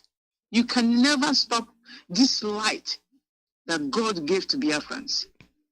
No matter what Malami does, no matter what imposter Buhari does, no matter those people from Tony Blair and the mad woman running around the Biafra land and all over Nigeria, Katrina Lang does. They cannot stop this light that is shining brightly in Biafra land that must bring freedom to my people. They cannot stop us. Ask for prayers. Wherever wherever you go. Like Pastor Wall here just did this morning. Ask for prayers when you go to. I wrote a prayer to my parish. And let me tell you, yesterday, my parish started praying for Biafra in earnest. The prayer warriors all over the world. Attach yourself to righteous people and right-thinking people and prayerful people. Biafra will be restored. Sapa Ayo Adebajo, please galvanize the Oduduwa people. Please galvanize them to the truth that you have received. They were my dear brother. Thank you very much for giving me this opportunity. Thank you. Thank you. Caller, your name and where you calling from? That's Alozie. Wait. That's Alozie. One meeting I have said you. I honor like to do Jack. And my brother Michael Israel, at one meeting I said, you don't bring Jack. Because we are preaching because of our ignorance. We are Biafrans. And the Biafra is the hard truth that has the whole world ourselves because we are occupying the best land on this earth. That are the from our own God that owns this earth, Chukwuemeka, the God of Biafra. And for the world to accept that truth, Biafra, we must be more than heart. Onye dede Jonathan John Nabelata. Onye akuti jo amage. Dede Jonathan isi romano mma. Dede na no di mod mego chukoso. Fadi lobela na enwe ndara baka. Dede no do wash. Owo bi ndebo na aga no don di isi ekweke kodeka. Di mod mego. Then I hand that dede Nnamdi Kanu. Very hard. Then I be my heart set the weekend. Chukwuemeka they had the night decided that put in their own court. And their president is watching us. I'm saying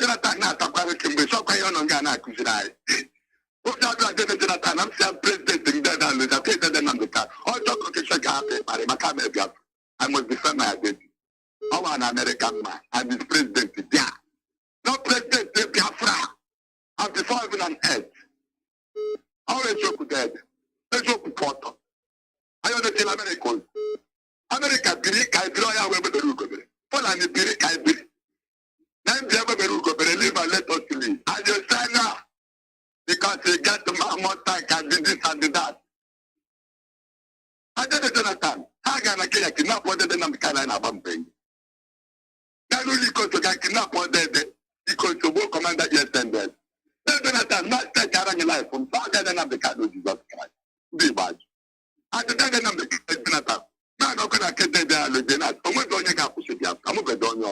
are not arrogant. But anybody that they are pretending that and now apology that are bastard. Now our land. And we must live in our land. The other thing to do is to put kind of things in there that are in Psalm 148. Very careful study. They call for the universe to praise the mighty Chukwuemeka. My woman. Proverbs chapter 1 and Proverbs chapter 2. There's the wisdom. The better than I Peter, too clean, so plain, every way. It's so cool. But if Joshua. And the Father Becca said it, this doesn't the can I see it now. And Father Becca continues to speak because that man is the end of even because I love Pollock. No, that is not when I'm analog. I was listening to friend to see it. Because in Proverbs chapter 1, verse 7 and verse 33, go and check it.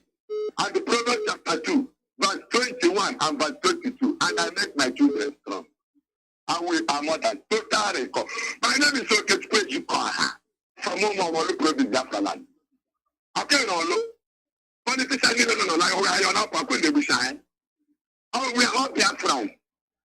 Why POP is your savior? We are not, having no God, no bullet. It's just enlighten our people. And that revolution is coming. You see our money. You see this our money.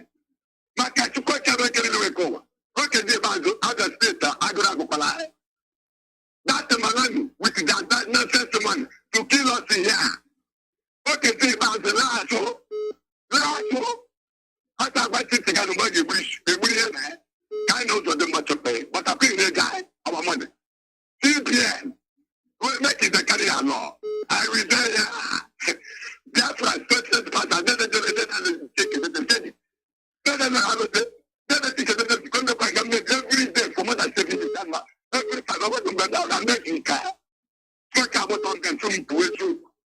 Okay, take guys from Chukwuemeka. I'm on the way to Panya. God, they have to collect it. I will have to go. He broke the open shoulder, then I got. I don't make open shoulder, then I will. President Nnamdi Kanu. End of the world. Stand away. Open monkey.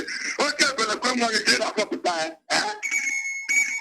But I'm not getting a line. I cannot know where the school cat. I'm only going to go one. Nothing can I take like this. Because together with that.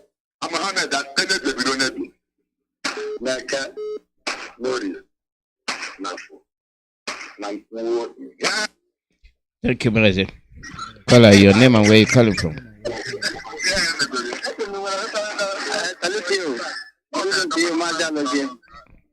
Welcome. Thank you so much. Waiting to you, my beloved brothers and sisters. Chukwuemeka continue to be our strength. My name is Hugo, and I'm calling from the blessed land of Biafra. Mazi, the clip you played, the clip of Mbaka, I commend him for speaking. He has spoken when it comes to what is going on. Anyone that sees it evil and remains silent, that person is an evil person. If you see what is going on, the intimidation and killings, the evil that is befalling your brother and you are silent, you are an evil person, because when the same evil comes to your door, you will lament. The example is the extraordinary rendition against the leader of indigenous people of Biafra, which led the court to do the justice as is supposed. There is no room for partiality over this. Court say, allow this man to go home because he's an innocent man. Malami, Erofai, and the devil Omahe, with so many of them, they said that they will not obey court order. At the same time, they show the whole world that they are bigger than Nigerian courts. So tomorrow, if the evil that these people laid the foundation started visiting them, I hope you will not talk. These people that is killing innocent people in daily basis, they give order, people go and kill their fellow.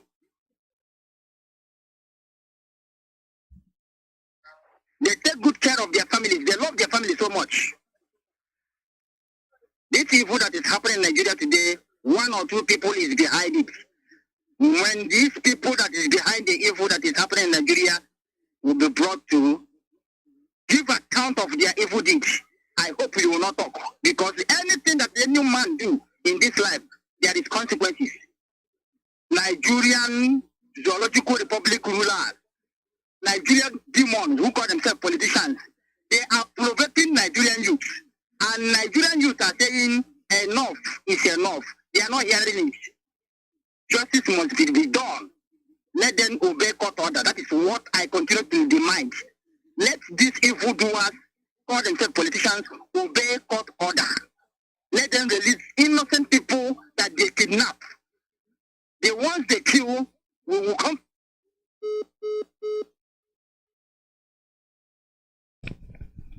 Your line has broken out. It's gone. The Kanu base +1 484 767 0848. The cabals are running Nigeria. And they are saying Buhari, Buhari, Buhari, Buhari. How will they feel at the end of the day? There is no Buhari. How? What face will you have to face the world? How? He's voted out of office, therefore nobody will hear from him again. And that's it. That's the object of the election. And then the Northerners are telling you, we, the North, will continue to rule Nigeria. And you are over Nigeria. Caller, your name and where you calling from? Thank you very much, Mazi, Alozie, and good evening to you from here. Welcome. Thank you very much, Mazi. I want to thank you for your good work, Mazi. My name is Desmond, and I'm calling from Italy. Yeah, Mazi Alozie, you see, I want to also add my voice to your program because you have analyzed a lot of the events going on, and it's very, very important that we also share our ideas in what is going on to our people, also on the restoration of our nation, Biafra. You see, I will start by saying that having everything analyzed, you see, after it was being made public and we send the message to the world that our leader has been poisoned in the DSS dungeon by the DSS, which is masterminded by British. You know, they started to create so many things to try to divert the attention of people. So, they tried to create so many things, you know, to divert the attention. But the one they brought out was that MFLA is now sponsoring IPOB and ESN, you know, which is very, very funny. And we want the Nigeria government and also the British that our eyes is on the board. Our eyes is on the unconditional release of our leader. We still stand on our word that our leader has been discharged and acquitted by the court of appeal on the 13th of October and is now being held illegally after all the illegality committed against him and also being tortured and now being poisoned. And we are asking them to give our leader that as poison. Because we know that when British took our leader's blood to go and create this poison, they also create anti-poison for it. So they should give him that anti-poison and release our leader. Because we still stand on our word that even if they release our leader today and shortly anything happens, you know, Fulani will have no place on this earth. We are still telling Fulani not to allow British to cause problems that will wipe off their race for them. All this rubbish they are doing. Because all these things happening in Nigeria, the people are supposed to know. Our leader has said it to them what is going to happen and how it's going to happen. Any of them who is pretending that they don't know, even those people now, the elderly people that are supposed to be talking well, but they are talking from the suicide amount. Some of them that know that Nigeria is unworkable and they are saying people should prepare for war and all those things. That is not what we are listening to. Our own is that they should release our leader and let us take our freedom and go. We say Biafra has been there even before Britain was created. Biafra is a country that has been existing for millennium of years. You know, so you cannot come out. We even come out. We did not say, okay, we must go. We said, let us have a referendum, which is the way it should be. We are not the first. The people have been, even the Britain, they use referendum to exit from the European Union. So you have been, our cause is very just, and what they are doing against us is very, very evil and bad. And we are telling them that God is with us, and we are not going to move an inch. We don't have anything with their election. You know, this thing they are doing with P2B and the rest of it, there is a news that they are planning to kill Atiku or P2B in the east, and then so that Indigo will receive a random attack, both in the north, both in the west. Let us make this thing very, very clear. I believe that every Igbo man anywhere in Nigeria should know his or her fate in that country that he's being. And I believe that if you are in the north or in the west, even in Lagos, it doesn't matter where you are, as long as you are not in Biafra region or Biafra land, you should take your people back home. And if you want to be surviving, you can stay there. And you all must form yourself in a group to defend yourself. Because any attack that comes to the Igbos, we are the kind of people who don't force our people, we educate them and make them understand why they should live. And we are telling our people that in the north, it will not be good for you. You must come back to your land and develop it, that we might have our freedom. But those of them in the west.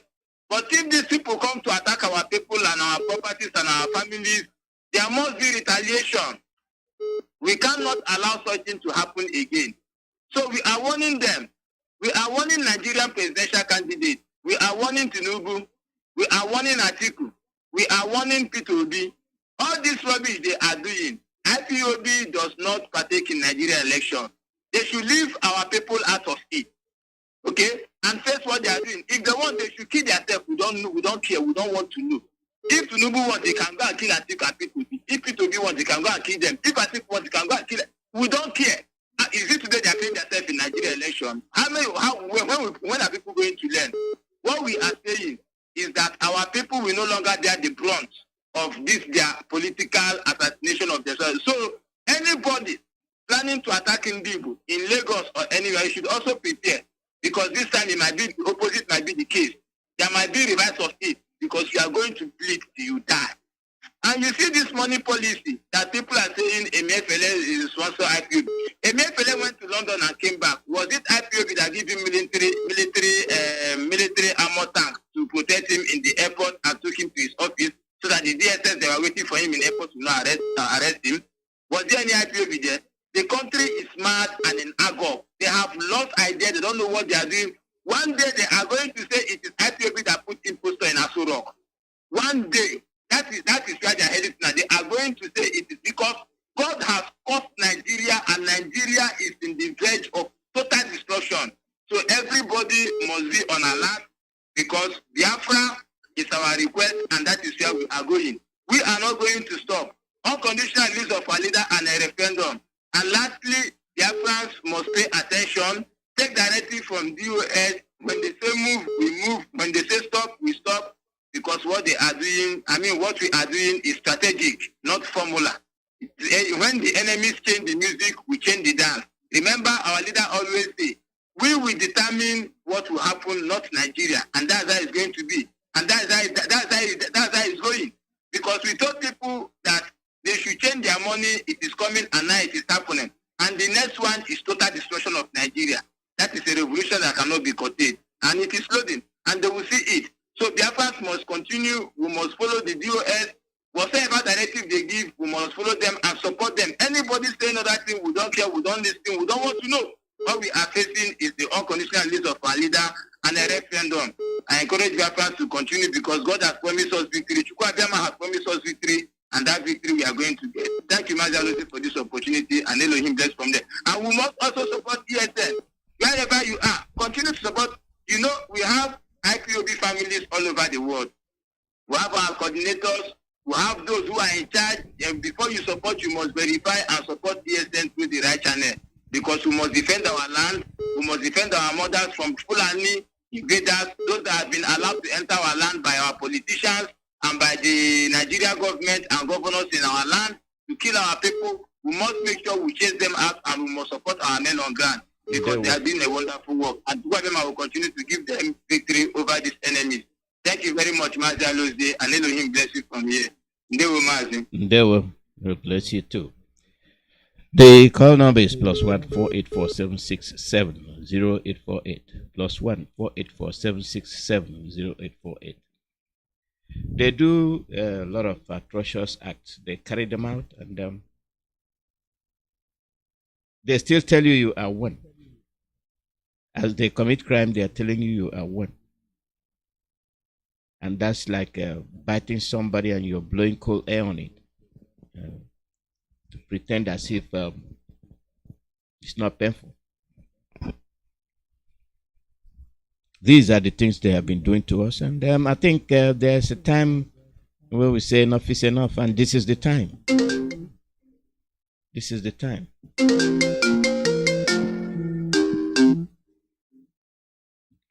Caller, your name and where you calling from? Thank you so much. I call back. This is Ugo. Yeah, your line broke saying, up. Yes, the Zoological Republic demon who call themselves rulers, who continue to kill the masses, who inflict suffering to the people that God gives to their hands for them to protect in daily basis. These people are suffering and they are rejoicing over it. That is the reason why all their new policy which they introduce on to suffering. From DVN, suffering. To NIN, suffering. From NIN to PVC, suffering. Finally, they repent their money. Today in the zoo called Nigeria, the zoo government played their citizens wayo. The introduction of the repented money make the zoo citizens are now buying their money in the zoo country. What do I say? They sell the money in Nigeria now. Nigerian citizens are buying their money. This is exactly what comes from their useless and evil doers, killers who call themselves leaders. But all of them are rejoicing. Their government petroleum company called NEMPC. If you go there and want to buy fuel, you will see on their meter 195. But truly, they are not selling 195. They will use their mouth and tell you how much they sell their fuel. After you buy it finished, they will still collect 2,000 naira bribe before you go with the fuel. This is what is happening in the zoo called Nigeria. The masses are suffering. They are fighting in daily basis in the zoo bank. These things that I'm just mentioning are provoking the masses. The evil that men do must follow them. The evil that Nigerian politicians do must go with them forever and ever. This evil that all of you are planting all around you, I am promising you, as long as they shine there, the sun come out in daily basis and shine to the heads of everyone, definitely your evil must germinate and you will repeat. All of you that call yourself rulers in the zoo, both the upcoming ones are the people that is campaigning. They want to come out despite the suffering and the evil condition that the zoo found themselves. Some of them are jumping up for campaigning. They want to come and rule and do the same thing that others are doing. We are telling all of you that time is off. Release our leader Mazi Iyke now. Obey court order now. Release the innocent indigenous people of Biafra, which you go from different places, you kidnap them. You kidnap them. Allow them to go. Because freedom is not a crime. For once to say, I want to be free, it's not a crime. We are telling all of you that no matter what you do, at the end, we will still get our freedom. The reason why we are telling you all this is because, whether you like it or not, the killers in the zoo, Erofai, Malami, Devolomaya, and the next, or the rest of all of you, one day you will die. Your family will pay the evil that you are doing today. Thank you, that Mazi. time is not yet here. So anyone that sees this evil and remain silent, evil must follow you. Mazi, thank you so much. Thank you. We are.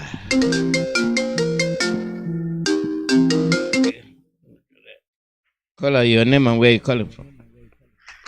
Good evening, sir. That is your son. They were welcome. Good evening, Mazi Kanu. Good evening, Evelyn on the Mazi Iyke. The angels shows light on your path. But I said to you that the angels have gone beyond that. It is only Elohim that shines light on your path, because on your loyalty, when you walk, you eat. You have passed the level where the angels will be throwing light on your path. But he who created heaven and earth, he who owns the souls of mankind on earth, shines light on your path. If you don't want it, go and kill yourself for that. He has been promoted and heaven cannot change it. But I don't know more. Daddy, I want to say something, or maybe a question.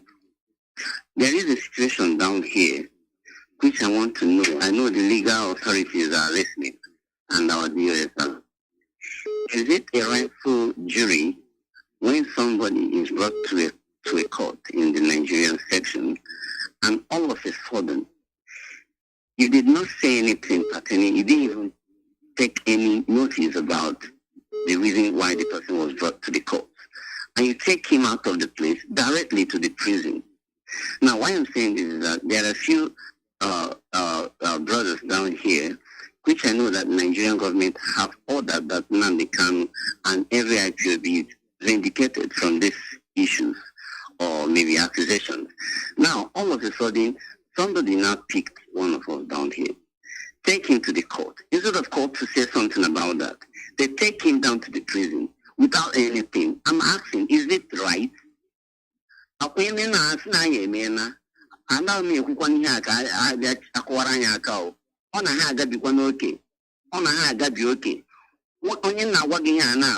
veteran.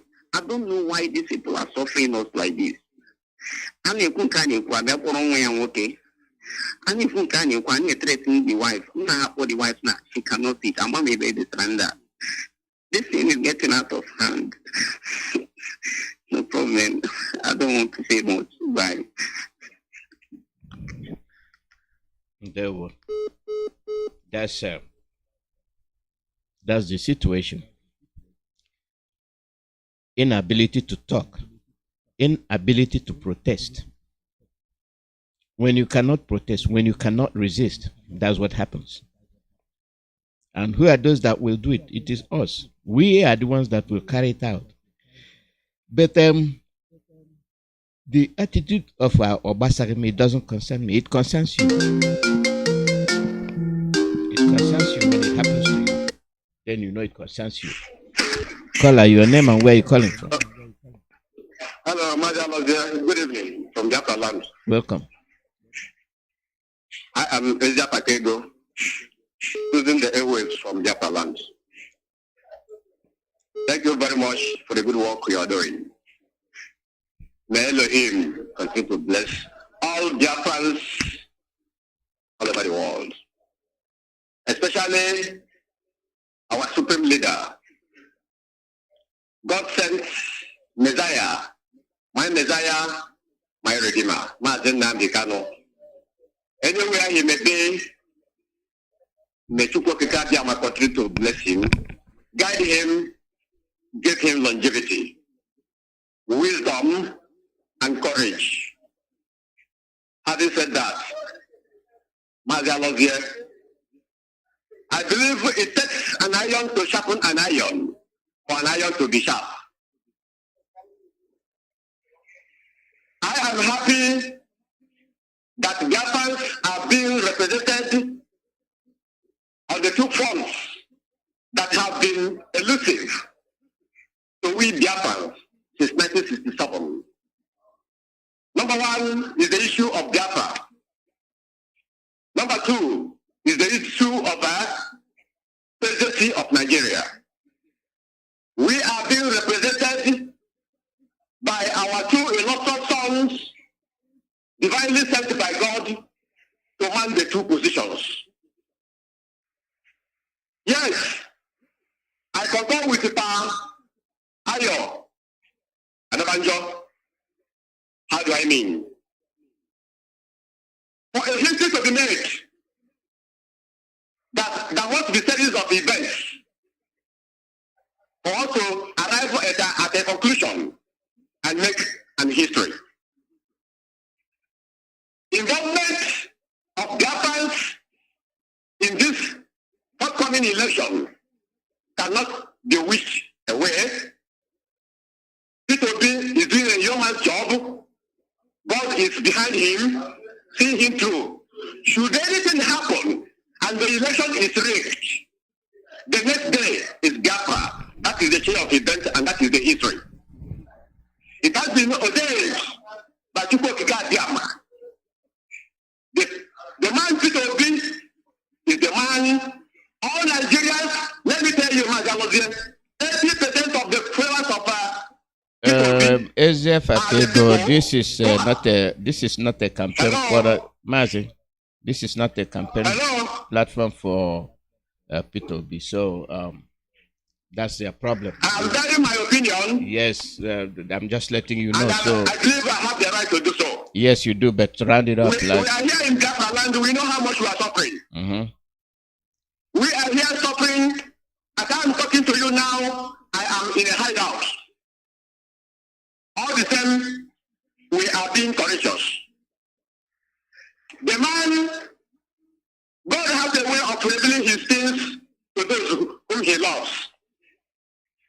I know I am very much close to God, and he reveals everything I do to me as I went through. We are not changed. Referendum we are talking about is not the Nigerian constitution, and I believe the Fulanis can never give us a referendum. One thing must lead to our freedom. I am telling you, when the time reaches, we shall know. But I am telling you, from what God has told me, all Biafrans should hear me and hear me clearly. Biafra is at the hand, very much closer to an event. Thank you very much. There were. Your opinion is your opinion, and we respect that. The notion that if something happens to P2B, the nation will burn is far-fetched, because we don't learn our lessons. Mazi Iyke is there. Nobody's talking about him.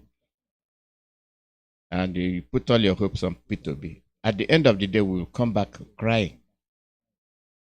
We have analyzed it. We have put it out clearly for everybody to see. And that's why I say we're not into politics. We don't play politics. If you want to vote, go and vote. That's what we mean. So what people want to do, let them do it. At the end of the day, they'll come back crying. Call out your name and where you're calling from. Yes, Mazi Iyke. Good evening from here.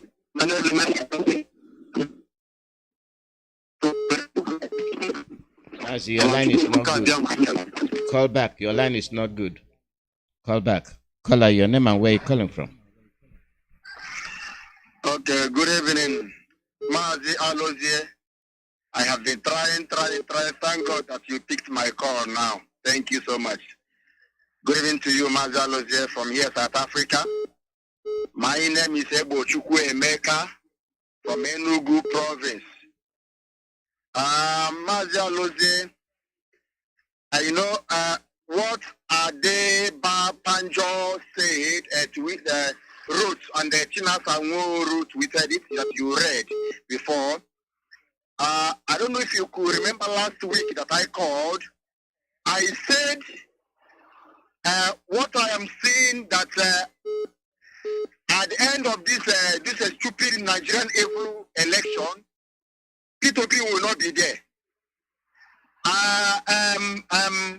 Atiku will not be there. This one of Yoruba, what is his name again? Tinubu will not be there. Yes, he will not be there. Another person unknown to Nigerian will be there. A Fulani man, unknown. I said this last week. Unknown to Nigeria.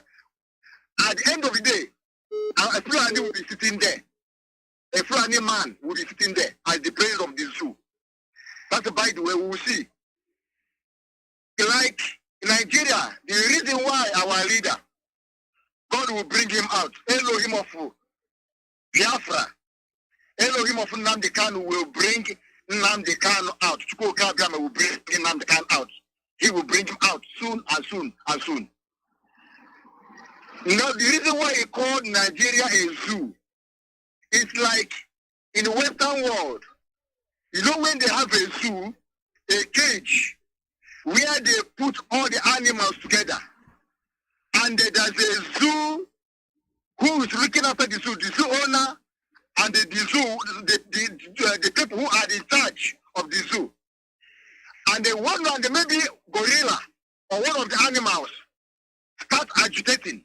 And the people who are looking after the zoo, they are putting the zoo in charge to look after the zoo.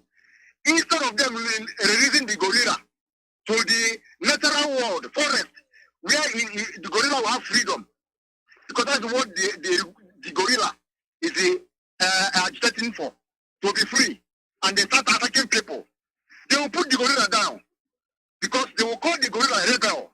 That the gorilla is rebelling. And the other animals in the cage will be quiet watching the gorilla. They will be scared.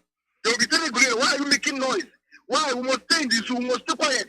So that these people will not shoot us. They will not kill us. We must keep quiet. We must stay. We don't want to die. They must give us food. That's exactly what is happening. That's what Nigeria is all about. Nigeria is a zoo where they gather all the animals. And the Biafrans refuse to be animals. We say we want to go. Nigerian, that the zookeepers, which is the cabals, are putting us down, shooting us, so that we will not rise up. But other animals in Nigeria are telling us, don't you shake, hey, don't make noise, stay, let's make this Nigeria work, this zoo work. They're going to kill us, they're going to shoot us. At the end of the day, they're going to kill you. This all Nigerian zoo is all about. It's an animal kingdom, a forest, a jungle.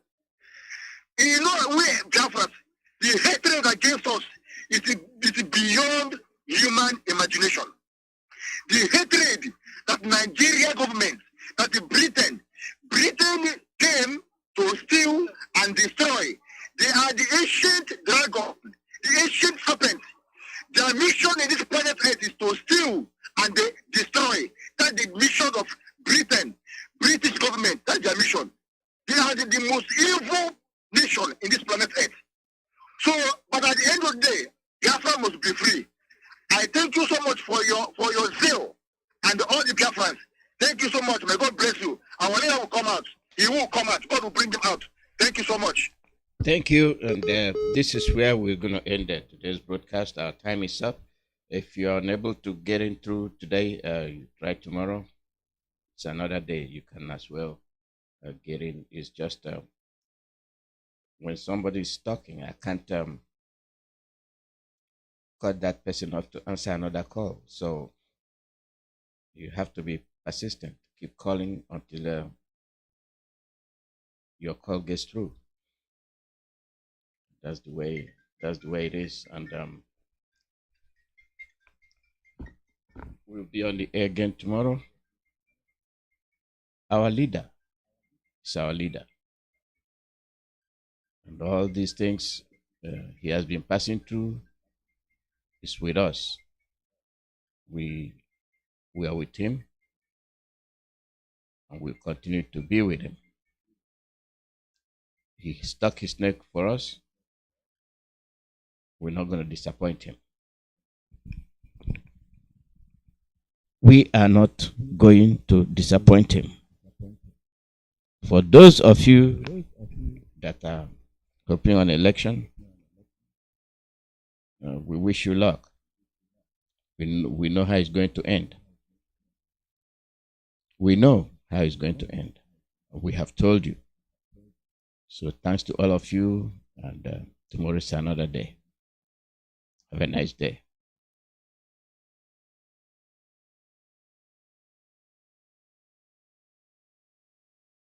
Me go straight to the doctor and see if I can get hold of him. Good evening, doctor. Can you hear me? Good evening, Mazi. Hi. Welcome back again on this platform. It is Constructive Argument. Biafrans are waiting. We are listening. Please, doctor, go ahead. I greet you all this evening. All Biafrans, even the enemy can listen in, and all lovers of freedom. Greeting to you all. Thank you. Before I begin, let the words of my mouth and the meditation of my heart be acceptable in thy sight, O Lord, my strength and my redeemer. Mazi, am I coming out clearly? Loud and clear, and I can assure you humanity are listening. Please go ahead. Thank you very much. Well, today we'll continue on the journey. We have got to 30th of May in last broadcast when Biafra was declared. I hope if you follow the series, you understand the reasoning and the background to that declaration. It took a 1 full year from May 66 massacres to May 30th, 1967, before Biafra was declared. When Biafra was declared, the music that Mazi played for us was really a celebration, because we moved from Onwuzurua, which literally tried to dampen the pain we were going through at the time, to Ojukwu, thank you. Biafra has come to stay. So there was a celebrative sort of component to our existence from the 30th of May onwards. Not that we knew all the facts or all the background situation. There are very few people who knew how vulnerable Biafra was. But to every man on the street, that was it. We have now arrived. Ojukwu once said that being a sprinter himself, is like waiting for the gun to go. And, the status pistol, and if you're sprinting, if you understand what I'm talking about, if you're an athlete. So as soon as the gun goes, you just take off and start sprinting and show the world what you can do. That was the attitude Biafrans had. We now got our own country. We're now going to show the world what we're made up of. And why? Because, Nigeria, the Northerners have always wanted to be away from Nigeria. So they're the ones who've been playing to secede, and we've been holding Nigeria. The Westerners, Yoruba, always want to do the one nation. So now that they've engineered in such a way that Biafrans, the Easterners, are now the ones that have left, it's a bit like good riddance. Nigeria can now do what it likes, so the Igbos have left. Well, it wasn't quite like that, was it? Because those who want black people, and indeed Africans and Nigerians, to be suppressed forever, said to the Nigerian leaders, if you allow the Biafrans to leave to form Eastern Nigeria in a different country, they've got the oil. Not only the oil, they have the actual trained manpower to run Nigeria. So we have a scenario. The children of Israel are leaving Egypt. Now you need to go and grab them, bring them back. If they refuse, you kill them. So that's really what Biafra was about. You are escaping from your enemy who wanted you to leave that part of the country, which you thought was yours. And then you got back to your own village. Now they want to kill you to bring you back in, to carry on killing you. So people need to understand that scenario. So, but to the Biafrans, there's no task was impossible. They just want to have their own country. So what do you think will happen to University of Nsukka? It was renamed University of Biafra straight away. We only had one university in that part of the world. So immediately, there's no task was impossible. They just want to have their own country. So what do you think will happen to University of Nsukka? It was renamed University of Biafra straight away. We only had one university in that part of the world. So immediately,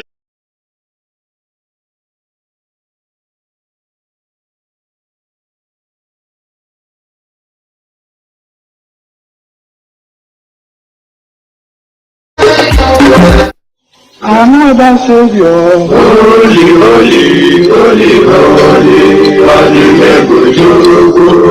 another Savior, another Savior, holy, holy, holy, holy,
Good evening, great Biafrans.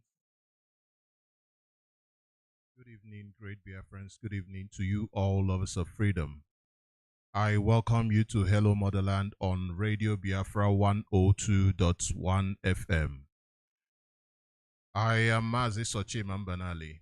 Mazi Mbanali is coming to you live from Johannesburg, South Africa. So I welcome you to this wonderful day. It is the 6th of February 2023. And here in Johannesburg, South Africa, the time is 7 minutes past the hour of 6. And that is 7 minutes past the hour of 5 in the holy and blessed land of Biafra. So I welcome you. I say to you good morning, good afternoon, and good evening, depending on your time zone, depending on where you are listening to me from. I welcome you this very day. I welcome you this very day. This is Hello Motherland.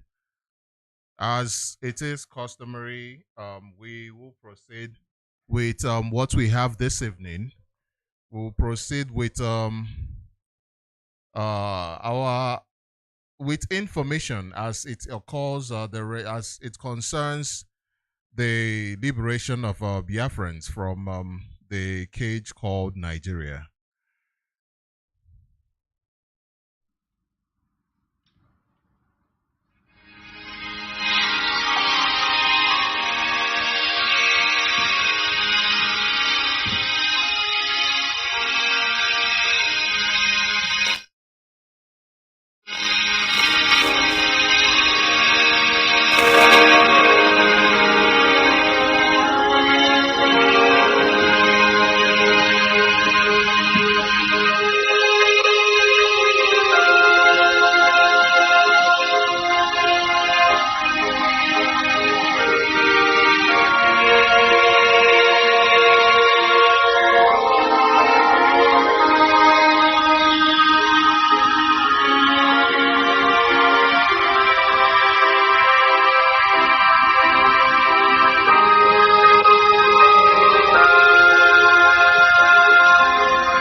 And I will pray in the language of heaven because Chukwuemeka